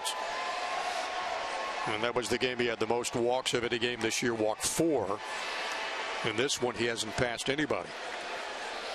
And struck out 10 Nats. And has struggled in the postseason for whatever reason that I can't put my finger on. Maybe fatigue after a long season. Who knows? But that part still escapes me, how he's not dominated in October like he has during the regular season.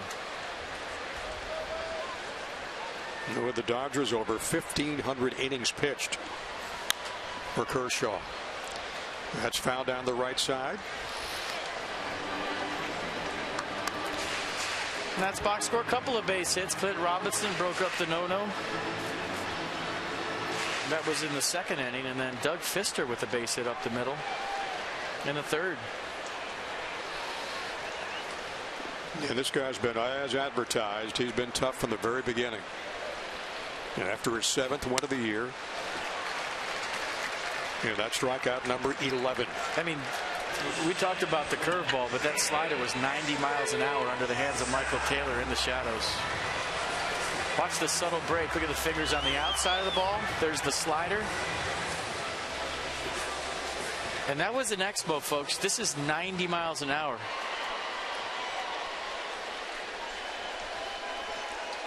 The only national he hasn't struck out today has been Jose Lobaton. He struck out at least every net at least one time. Pitch number 70-96.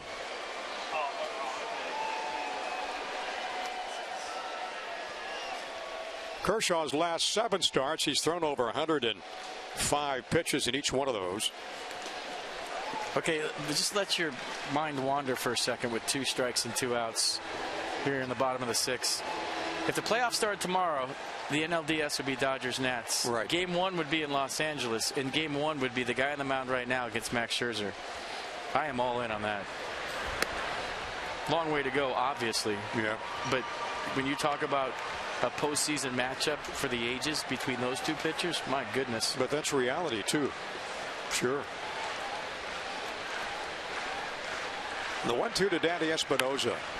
Bouncing ball to third. Nice play by Justin Turner. Long throw to first. Off the mark. And Espinosa turns and heads for second base. He'll be in there safely. Is that a header?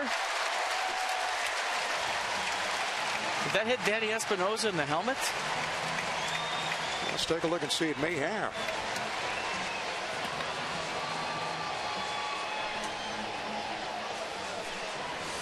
I mean, I think I heard the sound. I think it hit him in the head. The throw kind of ran up the line from Justin Turner.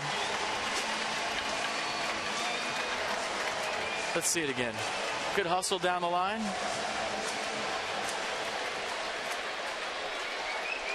And you saw Adrian Gonzalez back up off the bag, and I think that hit Danny Espinosa square in the helmet. And Espinosa becomes the first national to get as far as second base in this game. In scoring position, the Nats trailing at 4-0 with 1 down, or 2 down. In the bottom of the 6th inning. And so Bryce Harper up for the 3rd time, struck out his first 2 previous occasions. What do we got? Yeah, hit him right on the top of the helmet. Yeah. Little ricochet piece down the line, gets to second base.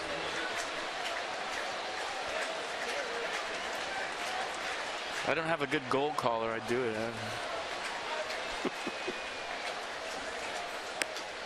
And a check swing for Harper. Call strike. I think it was on the pitch, and I think Bryce thought it was up.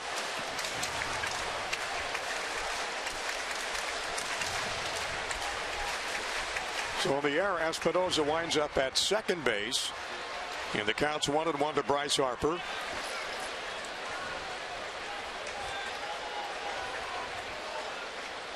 And Kershaw with a stretch in the check. And the pitch. Wow. Like a machine, FP, isn't he? Bryce is frustrated. You know, he's looking curveball, getting the fastball, looking fastball, getting the curveball. And probably not seeing anything real well at this point with the shadows.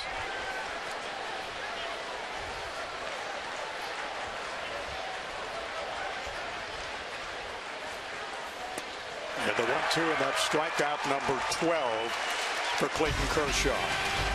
He's 1 away from tying his season high. He had 13 his last start against the Phillies. So we go to the top of the 7th at Nats Park with a 4-0 Dodger lead.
they scored 3 runs. Jock Peterson hit by a pitch.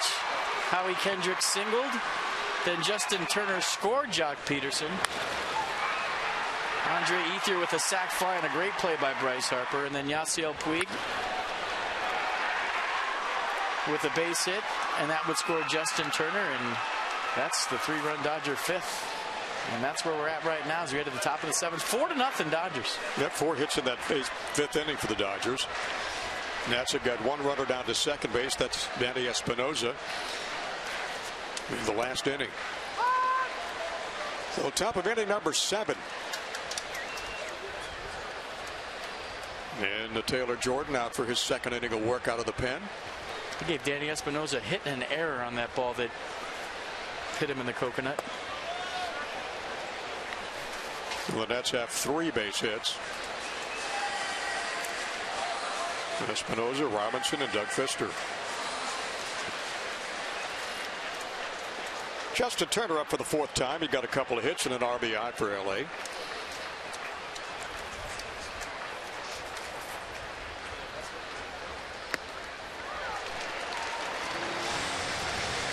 And Taylor Jordan retires Turner on the strikeout. That's his first. Time for Toyota Case for Kids. The Washington area Toyota dealers want to help children and families by making a donation of $37 to the Children's Inn at NIH for every strikeout by a Nats pitcher this season. You know, thinking back to that Espinosa hit that hit him in the head, if you're wondering why Adrian Gonzalez backed off the bag, first baseman will do that so they don't have to reach up the line into the runner and risk injury to their hands or wrist. And he saw that throw kind of riding up the line from Justin Turner, so he backed off the bag into foul territory and allowed the ball to make contact with Espinosa's helmet. And the official scorer may be thinking, well, he was going to beat that anyways because he was hustling down the line, so they gave him a hit and an error.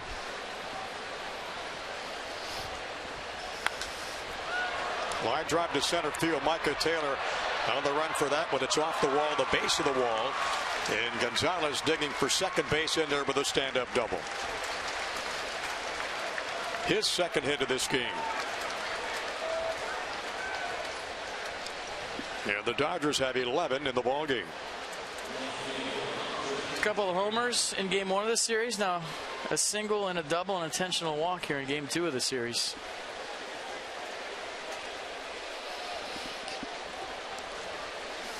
Andre Ethier has had a couple of hits as well for the Dodgers today. He's had 2. Puig's had 2.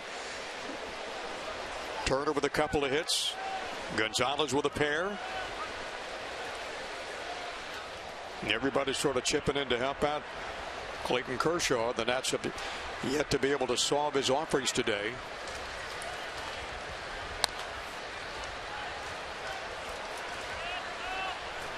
No balls and a strike to Ethier. Went 1 for 4 in the first game. Hitting safely in 9 of his last 11 games. Or would it be Scherzer and Greinke in game 1? I don't know. Just having fun with it. Letting my mind wander. Don't you think they got to go with Kershaw, though? Wouldn't you think? I don't know. Just trying to figure it out. ADD moment up here. Yeah. Just kind of thinking about it. Wide drive to left. Right at his tracks. Dendecker's got it. And there's 2 down.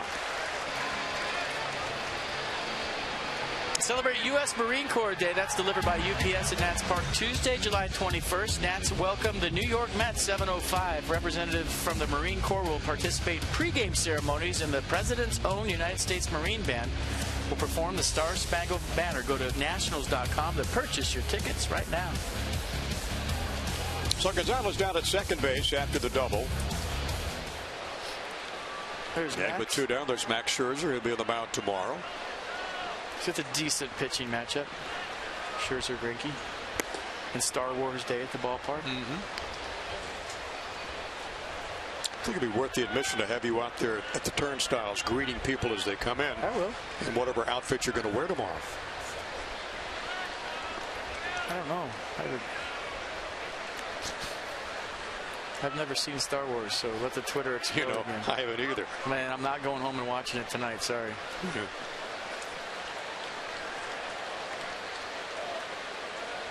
Wade with a single, couple of singles, and a ground out.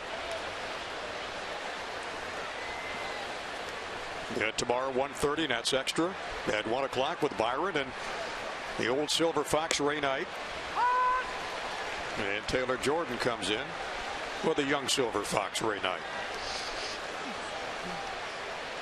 20 pitches for Jordan, 2 balls and a strike to Puig.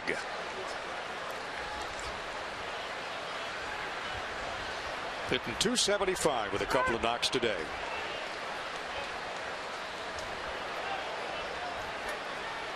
Now there's 2 down here at the Dodger top of the 7th.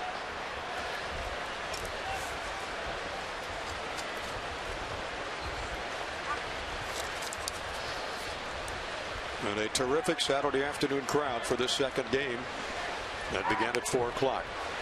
Check swing off the bat. It's fouled back. So we're talking about right there. And you can see the shadows. And that's what Dendecker's looking at from left field.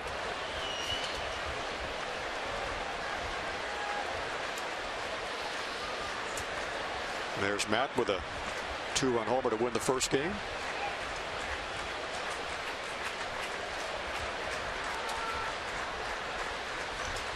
And the 2-2 pitch. That's outside for ball 3.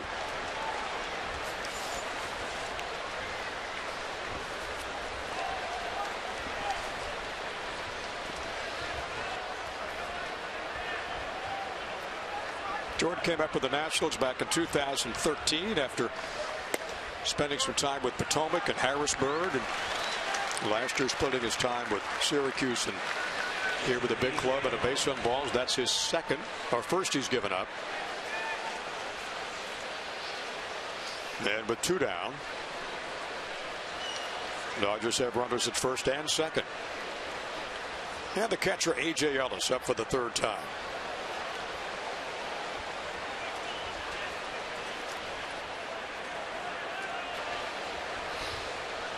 Doug Fister went 5 innings today, gave up the 4 runs and the 10 hits or 11 hits against the Dodgers.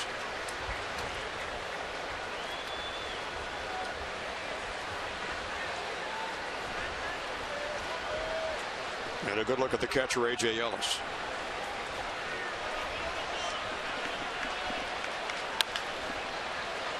That ball is fouled down the 3rd base line.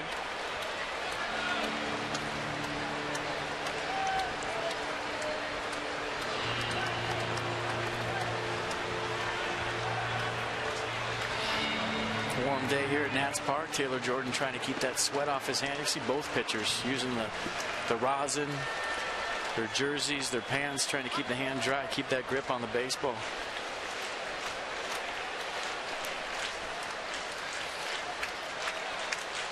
And he's ahead of the count to Ellis and strikes him out. So Jordan racks up his 2nd strikeout. And we go to the Huntley 7th inning stretch with the Nats with some work to do. Beautiful shot of the Anacostia just outside the walls here at Nats Park. 4-0 Dodgers. We go to the bottom of inning number 7. Escobar, Robinson, Desmond coming up.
that kind of summer event. And remember last year, this ball game, Nats won 8-5 in 14 innings.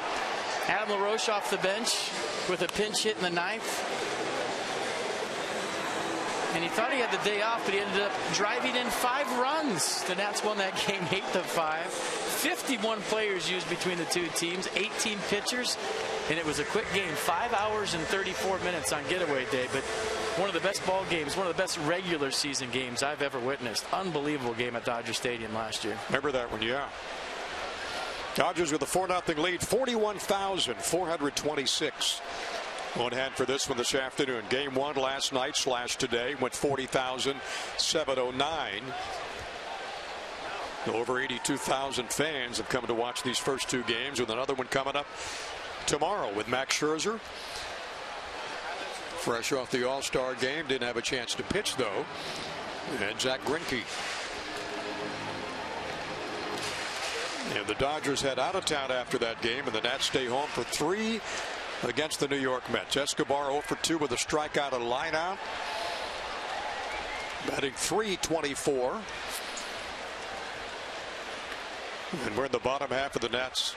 Bottom half of the 7th inning. Nats need some base runners first of all. Kershaw's walked nobody, struck out 12, and allowed 3 hits. And he is working in the 7th. That's foul back at the plate. And ahead in the count to Escobar 0-2.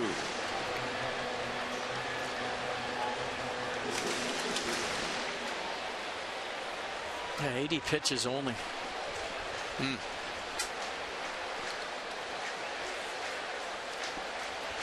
And as you saw, 51% fastball.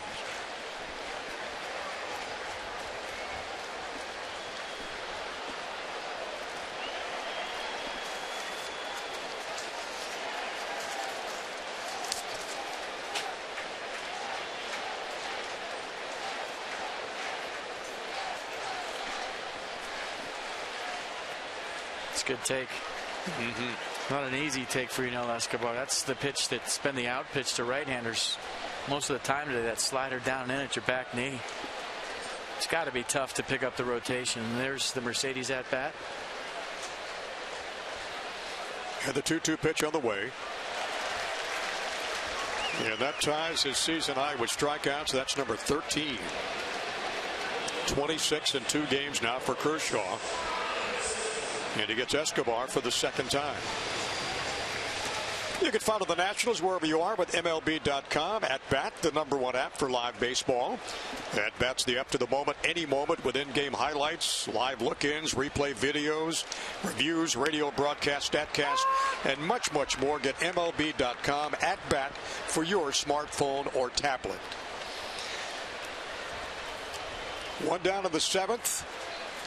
And Clint Robinson up again. 13 strikeouts you're talking about. That's a season high for any opposing pitcher against the Nats this year. Johnny Cueto was the previous high on July 7th when he had 11.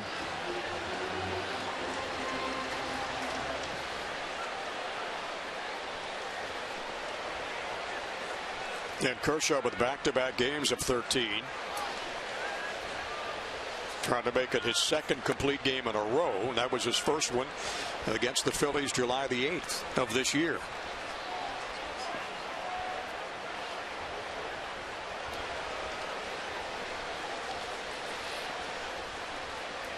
And the 1-2 pitch on the way. Johnny, new season high. You and I did a game in Milwaukee where Doug Fister struck out 16. Clayton Kershaw every bit as dominant here today against the Nats with his 14th strikeout right there, and Clint Robinson. I mean, this is another level stuff that we're watching here today from Kershaw. No, I meant Scherzer, excuse me. Struck out Harper to end the 6th. Now he's fanned Escobar and Robinson back to back.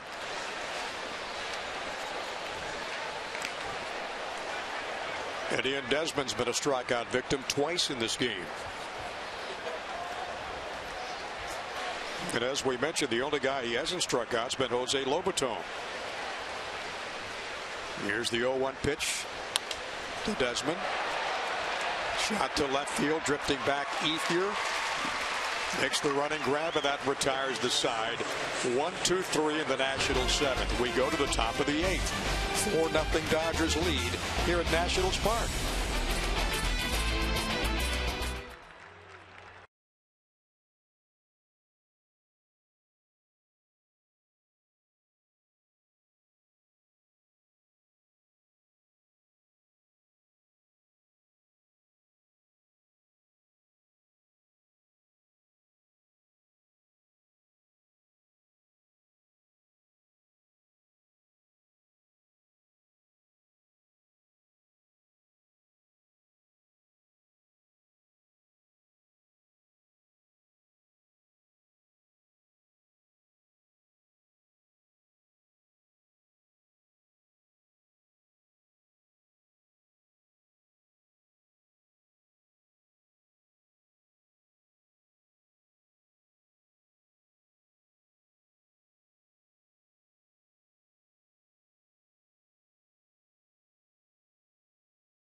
By Airlines for America, where airplanes land and opportunity takes off. I love hamburgers. Those look so good. That appears to be chicken. Oh, all right. Just wanted to clarify that for you. Clayton Kershaw's been outstanding. Taylor Jordan's done a nice job. Out for his 3rd inning of relief. He's given up 2 hits, struck out 1 and walked 1. Allowed no runs in his 2 innings of work, and Jimmy Rollins will step in and lead off against him. And Taylor Jordan doing a nice job here. Saving the bullpen, and Matt Williams going with his long man, thinking about the way Clayton Kershaw is pitching here against the Nats today and having all hands on deck to take a series tomorrow. And still a few outs to play with in this ball game for the Nats, but in the shadows and the way Kershaw's been going, it looks like an uphill battle to say the least. And give Taylor Jordan 2 strikeouts, one of Justin Turner in the 7th, and also A.J. Ellis. Into the top of the 8th inning now with a 4-0 Dodger lead, and here's Jimmy Rollins battling against Taylor Jordan.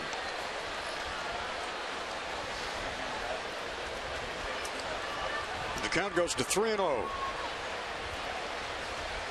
Kershaw on deck.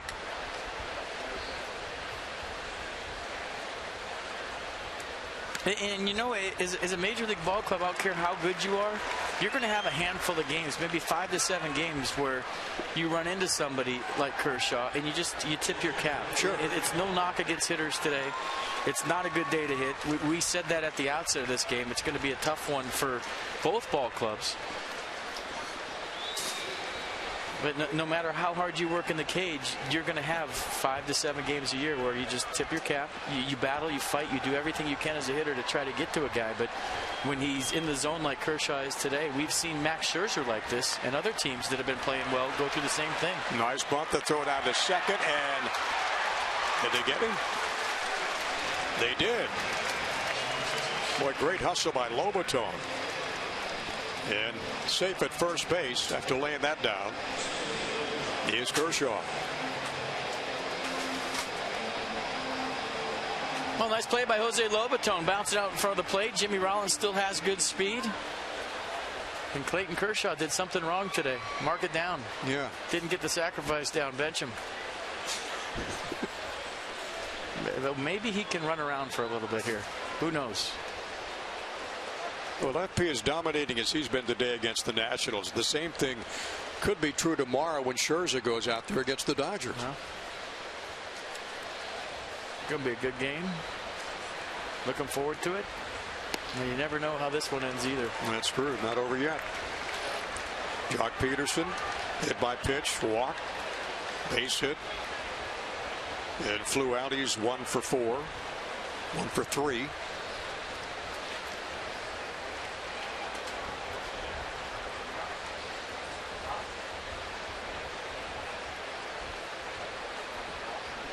And the pitch to Peterson.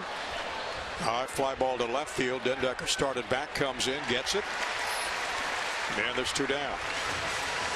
How about some NL East standings? And check out your first place Nats. Are up 3 games over the Mets. They lost to St. Louis last night. They play at 7:15 tonight in St. Louis again, game 2 of that series. The Braves 7 games back. Marlins 12. Phillies 21.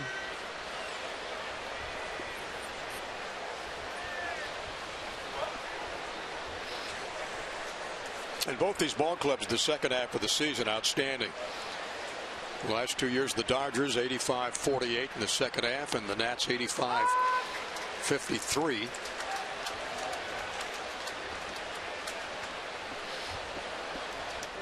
And the Nats took the first one today 5-3. Dodgers trying to even up the series, and with a rubber match coming up tomorrow. Nice slider right there from Taylor Jordan. And Taylor with 35 pitches in his 3rd inning of work. And he'd done a nice job. Quick pitch to him. Yep. Strikeout number 3 for Jordan. He's come out of the bullpen and got the job done. Taylor Jordan walks off the mound. The Nationals try to get something going against Clayton Kershaw.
Nationals.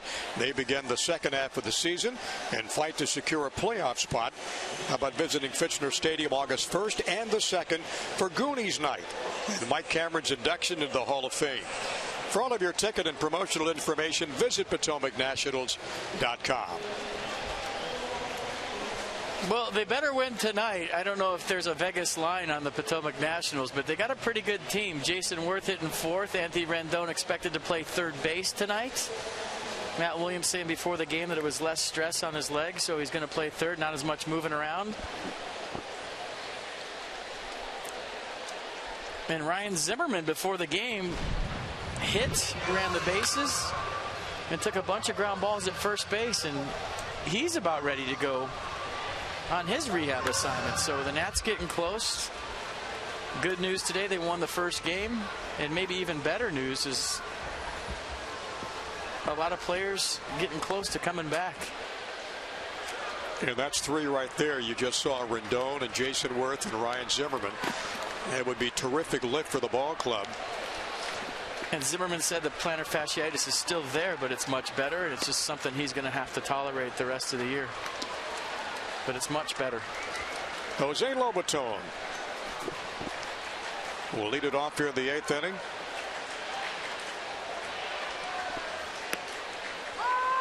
And against Kershaw, he's grounded out his 2 previous times to the plate. Kershaw up to 91 pitches, season high 123. Slow roller down the third base line. They're going to let it go foul. And Kershaw, nice decision not to touch that ball. What a play by Kershaw that he didn't even make. Yeah, I'm up here thinking if he gets this, it's a base hit. Jose Lobaton gladly take it, but he goes into a slide, and as he's sliding, decides the ball's going to roll foul. I mean, look at this. He's sliding, looking at the baseball, keeps his hands off it. Justin Turner in on the act, decides he's going to do the same thing. And I think with a 4-0 lead, they could afford to do that. 1-0 game, that might have been a different story. You're exactly right. Well, the count goes to 1-2 for Lobaton. Time running out for the Nationals, down 4-0.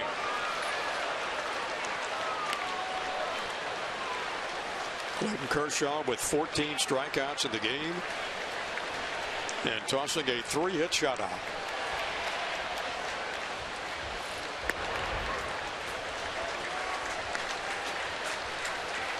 And the count is full at 3-2.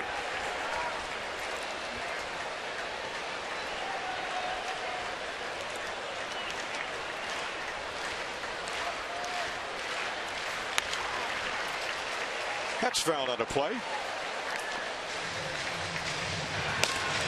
And that's what it went today. Go to 49-39. Sammy Solis in the bullpen. Loosening up. The Dodgers with a loss in the first game go to 51-40.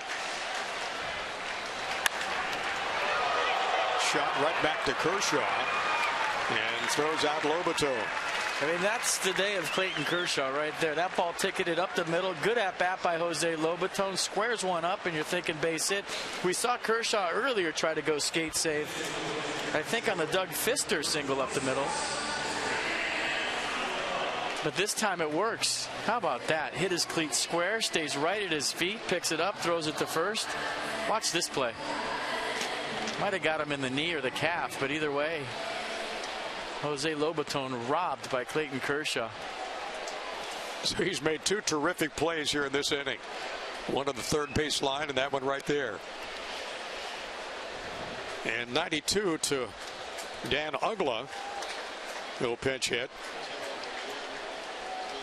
Homer, 13 RBIs and a .211 batting average this season. And that's just trying to manufacture some runners on the bases. Ground ball to third. Justin Turner across to Gonzalez, and there's 2 up and 2 down.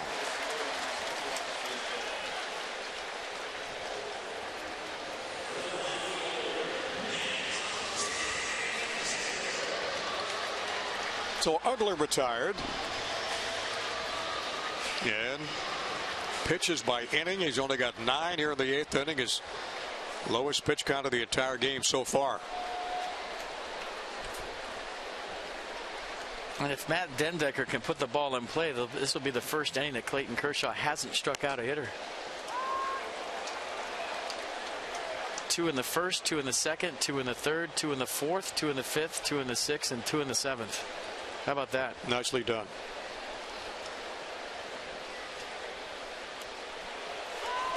That's just not fair. That's just not even right. And Dendecker falls behind quickly, 0-2. Watch this. Wow. Nissan showing you a nasty curveball. And Dendecker, a bouncing ball to second base. And Kendrick on to first, and the Nationals go 1-2-3 in the 8th. So we go to the top of the 9th. Kershaw with 101 pitches. He's 3 outs away from a shutout.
The call to the bullpen, the UPS store call to the bullpen, packaged by the UPS store. That's your one-stop shop for all your small business needs. Let us handle your mailbox service needs. We love logistics. The call to the bullpen for Sammy Solis. Fastball 74% of the time, 19% breaking ball, and throws the change 7%. Sixth appearance with a 1-0 record, 4.50 earned run average. Allowed the 8 hits in the 10 innings. Given up 2 home runs. Right-handers hitting .240, left-handers .182. And overall batting average against Sammy Solis, .222. Mid-90s fastball, pretty good curveball, pretty good change. So Justin Turner leads it off for the Dodgers in the top of the ninth. They got a 4-0 lead. Turner and Gonzalez and Andre Ethier in this ninth. And the left-hander brings 94, gets it in there for a strike. Good day for Turner. 2 for 4 afternoon, 2 singles, RBI, and a run. Driven in 40 on the year. Nice fastball, 95, 2 pitches, 2 strikes, 0-2.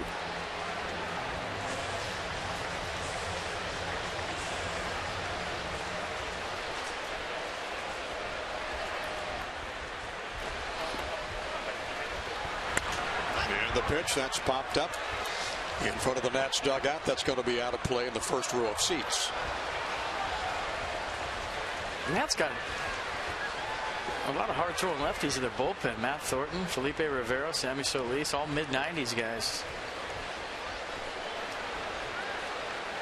And you like this guy, don't you? I do. Very poised, very under control, like he's been here for a while, not fazed by the situation at all. And yeah, mid-90s fastball doesn't hurt either. Sammy from Minneapolis, Minnesota. 6'5", 230, comes inside. Backs Turner out of the box. In the bullpen, Kenley Jansen for the Dodgers.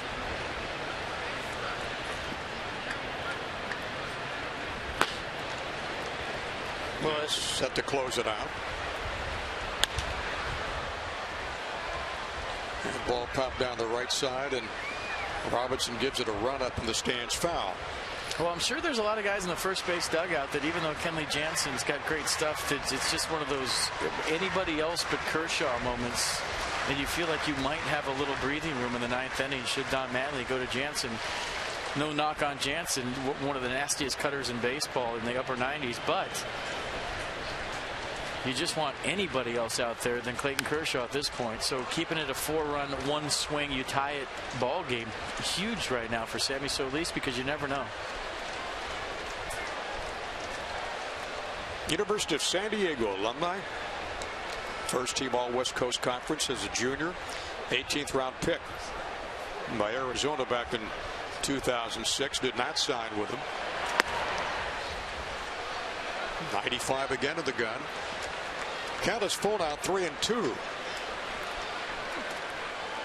And Kershaw in that Dodger dugout. And the verge of getting his 7th win of the year. But the Nats hope to have something to say about that. Bouncing ball in the hole to left field for a base hit for Justin Turner. And that's his 3rd of the afternoon. Coming up tomorrow, the series finale at 1:30. The Nats wrap up this series against the Dodgers. Zach Greinke, 8-2 record on the year, 1.39 earned run average, and a career 131 wins and a 3.41 against Max Scherzer for the Nationals. And this season, a 10-7 mark for the All-Star right-hander. 211 earned run average, 101 and 57 record, 344. Coverage starts with Byron and with Ray and Nats Extra at 1 o'clock tomorrow. And the ball clubs go head-to-head at 1:30. 4-12-1 for the Dodgers, 0-3-1 for the Nationals. And the left-hander Sammy Solis, the Nationals' 3rd reliever, or 2nd reliever outside of Doug Fister, starting going 5, and then Jordan, and now Solis.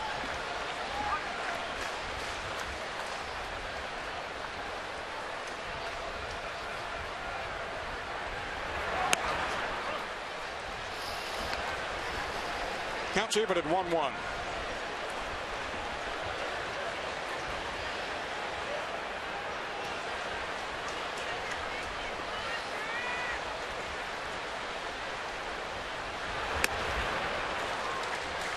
Nobody on. The count's 1 ball, 2 strikes. Top of the 9th. Adrian Gonzalez. I beg your pardon, 1 runner on down at first base is Turner. And that's the 12th hit the Dodgers have in the game.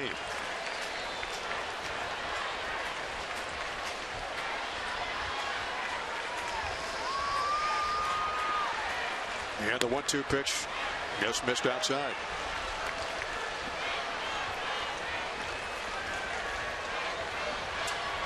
Andre Ethier and Puig would be next.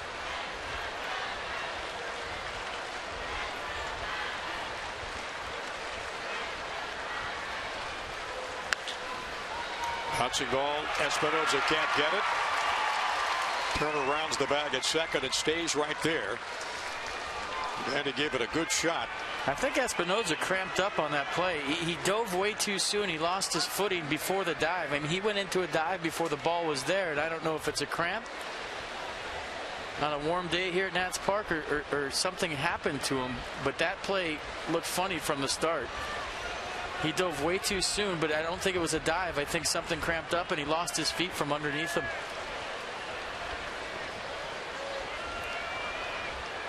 I mean, he's a tough dude, so you know he's going to stay in this game. I just think he cramped up for a second. He's trying to walk it off. Or maybe he's not staying in this game. He's not staying in, yeah. That left leg stiffening up on him. Oh, I just hope he didn't pull something.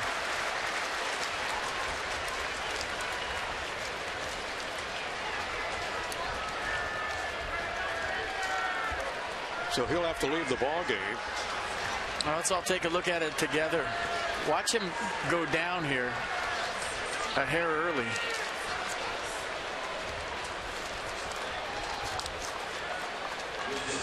And you see him in pain right there with the shot from the outfield looking toward right field. Yeah, it just kind of fell. Usually there's a spring into his dive, so it looked funny from the start, and you hope he's okay. So Emmanuel Burris will go into play second base.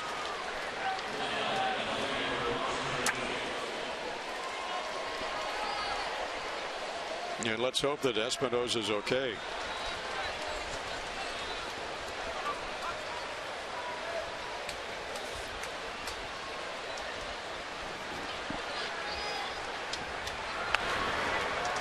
Manny Burris with 0 time to get loose. Didn't take any throws. Stretching out as we speak. Just cold turkey off the bench into a major league game. So Gonzalez has a 3-hit game. Or a 3-hit game. And then Ethier now will face Sammy Solis. Bounce at his second. Burris on to Desmond. And a double play. And wouldn't you know, the ball finds you come into a big league game. First time in the game, right? Just like that. All right, just like we promised you early in the game, it's Miller time, brought to you by Miller Lite. And our Miller moment is going to be Yasiel Puig in the second inning, because with the way Clayton Kershaw pitched today, at least to this point, you're thinking 1 run might win this. Nice play by Espinosa. Couldn't get to second base. Even a good feed, I think. He's safe at second base, but that scored a run.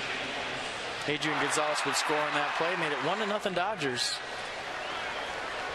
And are we looking at that again? A little replay review here on the call at first base.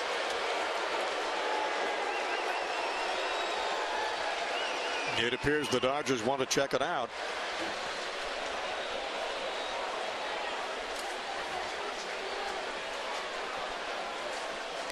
And they will look at it up in New York. But I'll tell you what, I'm surprised all big league managers don't review something in the 9th inning. Oh, he's clearly safe. That's not even close. That's going to be overturned. Yeah, not much doubt about that, at least from that angle. Well, that's a big play in the sense that you're going to have first and third, 1 out, and you take the grand slam away from the Nats. and they just called him safe. That was nicely done. Quick, efficient, and they got it right. The way it should be done, quick and efficient.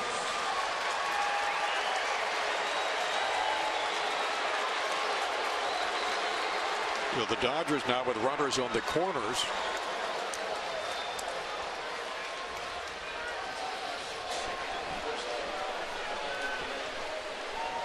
And Puig will come up for the fourth time.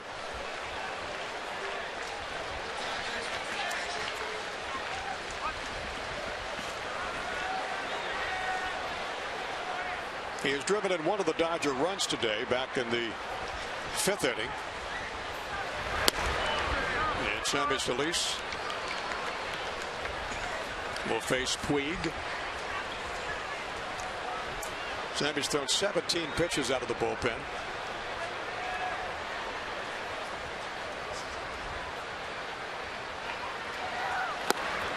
Dodgers 13 hits in the ball game.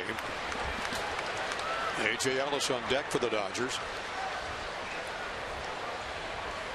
And Solis trying to keep this a 4-0 game.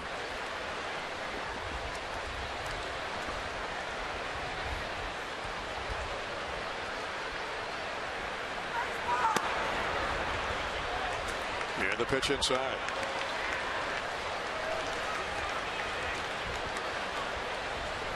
Hitting coach Mark McGuire of the Dodgers.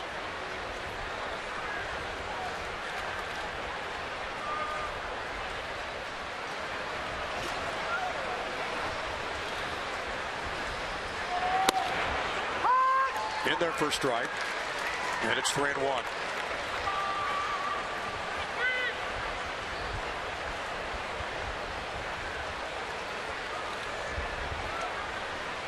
A.J. Ellis on deck, 1 for 4 with a single.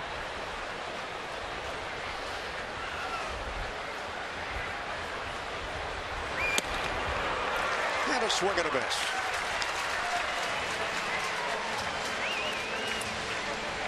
So the count is full now. Pretty interesting follow through right here by Yasiel Puig. A little frustrated that he missed it.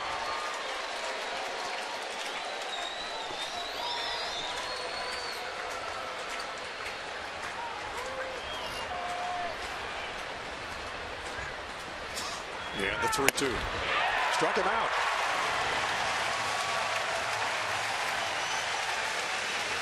And Solis racks up his first strikeout. And a big out. There's 2 down. Had a challenge fastball. Swung at the one before. Threw it right down the middle. Said, here it is, hit it. And Yasiel Puig, thinking about breaking his bat over his knee, decided maybe I better live to fight another day.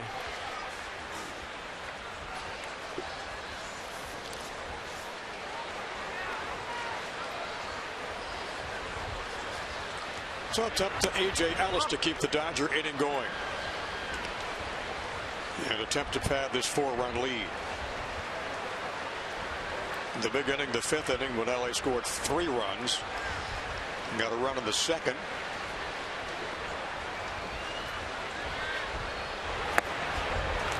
Good changeup. 86 miles an hour. Good late movement. In a 1-0 count, looking for the fastball. Got the change.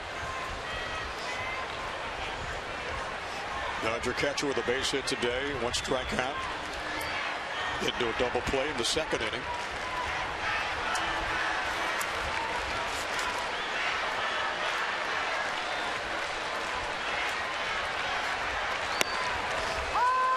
And Solis throwing strikes. Pitch number 25. The count goes to 1-2.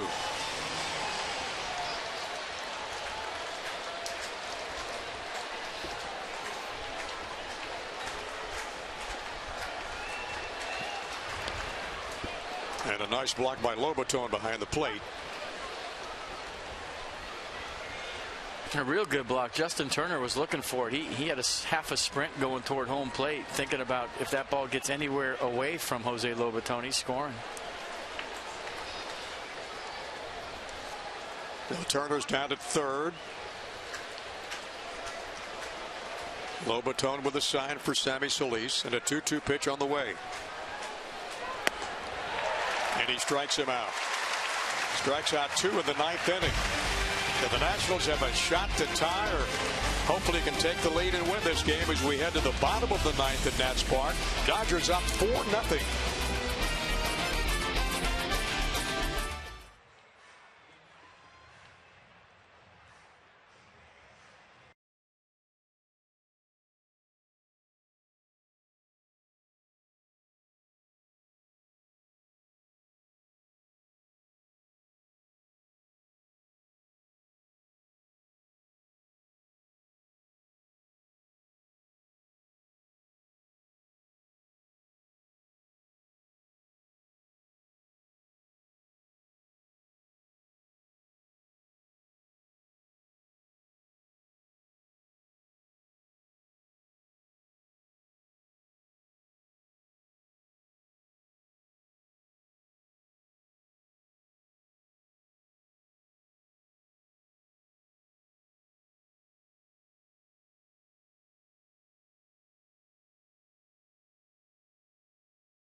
What you have, we ran into a buzzsaw today. When he's on, he's the best in the business. There's no doubt in my mind. He can just elevate the fastball just above the letters or right below the letters. You can't lay off of it. Then he throws that curveball right straight over the top with tremendous bite. And there's just not a whole lot you can do about it. The 3 base hits we got today, 2 eat through the infield. Another was a ball that they made play on at third, threw it away. Only one real fly ball hit to the outfield. Yeah, we'll see if they can get to Jansen right now. We'll talk about Doug Fister's day as well. Johnny and FP looking for a comeback here in the bottom of the ninth. Then Nats Extra is next. Okay, Byron, thank you very, very much. Clayton Kershaw strikeouts, season high today. That 14 of them, that's the most strikeouts for the Nats against anybody this year. So he threw 101 pitches, 73 of those for strikes. The slider was good. The curveball was unbelievable. And the fastball sat at the mid-90s all day long. He was putting that wherever he wanted to. Throw some shadows in on top of it. Not that he needed any. Clayton Kershaw with the most dominant performances we've seen from an opponent this year.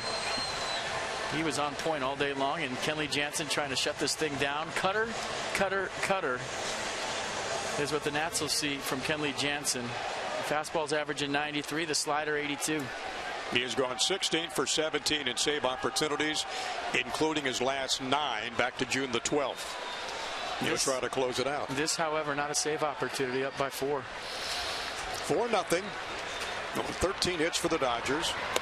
And at the top of the Nats order, Michael A. Taylor trying to get something going to lead off the bottom of the ninth inning. Struck out in the 6th his last time up.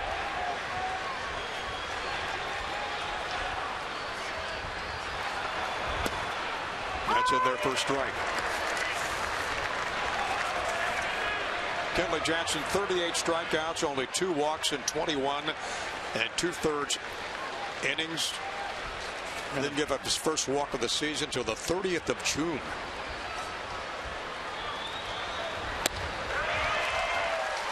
Yeah, there's one away. Get in on the baseball action with Masson. Text the word Nationals to 29292 for team alerts and chances to win exclusive prizes all season long, including meet and greets with your favorite players. Again, that's Nationals to 29292 for Nats alerts you just can't miss.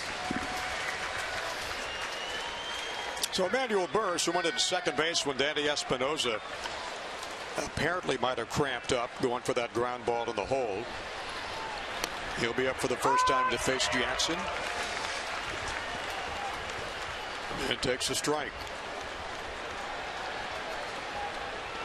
Emmanuel happy to be back home and playing in front of a hometown crowd. Wilson High School graduate. And Jansen quickly ahead in the count 0-2.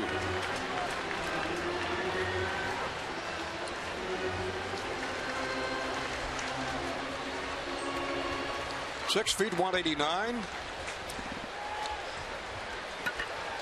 Now 30 years of age.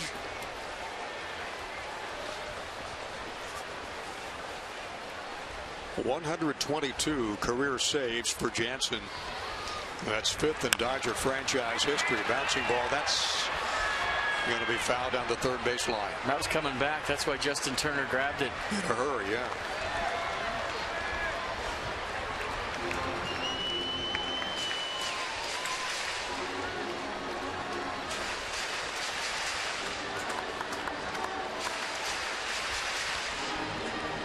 Including the Cardinals, I thought the Cubs were the best team the Nats have seen this year.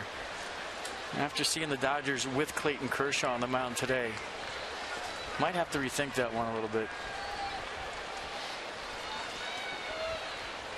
Although the Nats played the Cardinals early before they got hot, but I was impressed with the Cubs and what you're seeing here today with Kershaw on the mound. It all starts with the guy in the middle, doesn't it? It sure does. When you look at his record, FP, of 6 wins and 6 losses, yes, you wonder how in the world the guy lost a game. Giants shut him out 4-0 earlier. Lost to Texas, Chicago. That's into center field. And Emmanuel Burris with the Nationals' 4th hit to keep it alive. Getting a standing O from the home crowd. Look at this. Yeah. All right.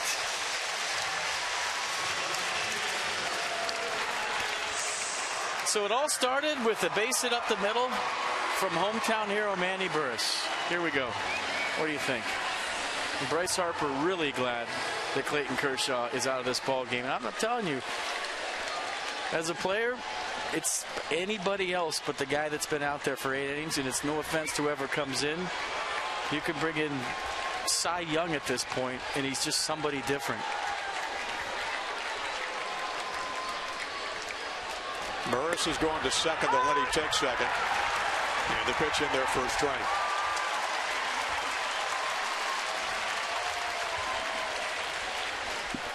That's with a runner in scoring position now with a 1 away in the bottom of the 9th, trailing it by 4. Escobar on deck after Harper. A pitch high and tight. 93 from Kenley Jansen. And it's all even at a ball and a strike with 1 down.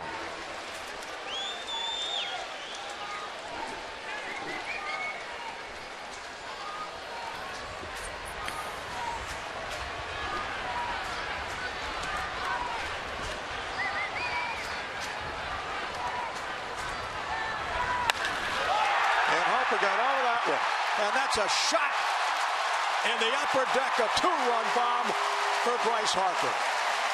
And the Nationals within 2 in the bottom of the 9th. Anybody but Clayton Kershaw, I'm telling you.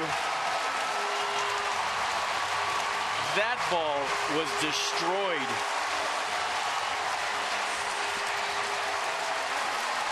.27 home runs for Harper and 65 driven in.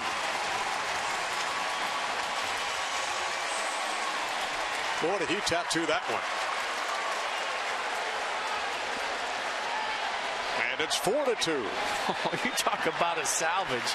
0 for 3 with 3 tough at-bats against Clayton Kershaw, who is as good as anybody we've seen this year.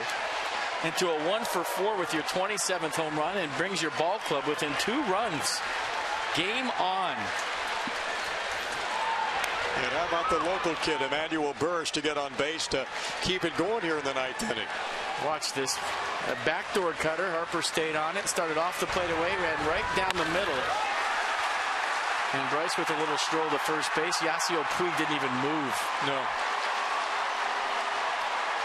Hands on his hips and a good look at the All-Star as he continues to mount up those numbers with a career high 27 home runs. So the Nats got a little something going now. 5 base hits, first home run of this game. And the first 2 Nats runs in the bottom of the 9th.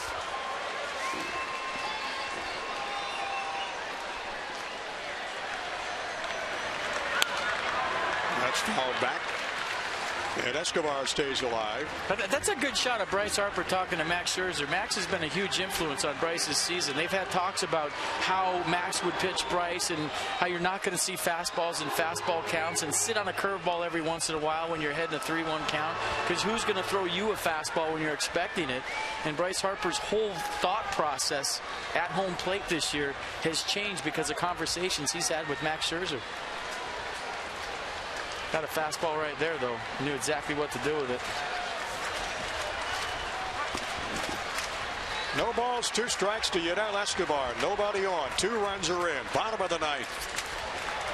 And the pitch, swing and a miss. So Jansen strikes out his second batter of the inning. He gets Taylor, he gets Escobar, and the Nats are down to their final out. But even, you know, we talk about his maturity, being able to stay with the game where he struck out 3 times. You know, younger players can't do that. You strike out 3 times, you're having a rough one. To have the mental toughness to come up your 4th time and do what he just did, it tells you a lot about the maturity level that you probably already know about. It sure does. Yeah. It's something that a lot of players take a long time to learn when they're 0 for 3, how to turn that into a 1 for 4 and not think about your last 3 at-bats.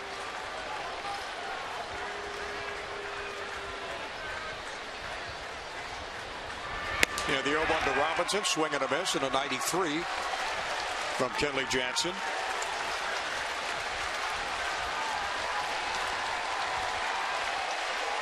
Well, Robinson for the afternoon. 1 base hit, 3 strikeouts. And this one's over. So the Dodgers come back to win it in the second game today, shutting out the Nats. Had a shutout in the 9th inning. And it's a 4-2 final score. Oh, Greinke versus Scherzer. See you tomorrow. Just like that. Just like that. Win a series. Kershaw was terrific this afternoon, going 8 innings, allowing no runs and 3 hits. And then Jansen comes in, gives up the 2-run homer to Bryce Harper in the 9th inning. For FP Santangelo, I'm Johnny Holiday. Our final score again this afternoon, the Dodgers 4 and the Nationals 2. Be with us again tomorrow. Greinke against Max Scherzer at 1:30. Nats Extra starts at 1 o'clock when the Nationals and Dodgers wrap up this 3-game series. Thanks for joining us this afternoon. 2 hours and 43 minutes for the ball game. 41,426 on a hand. Stay tuned now for Nats Extra coming up next.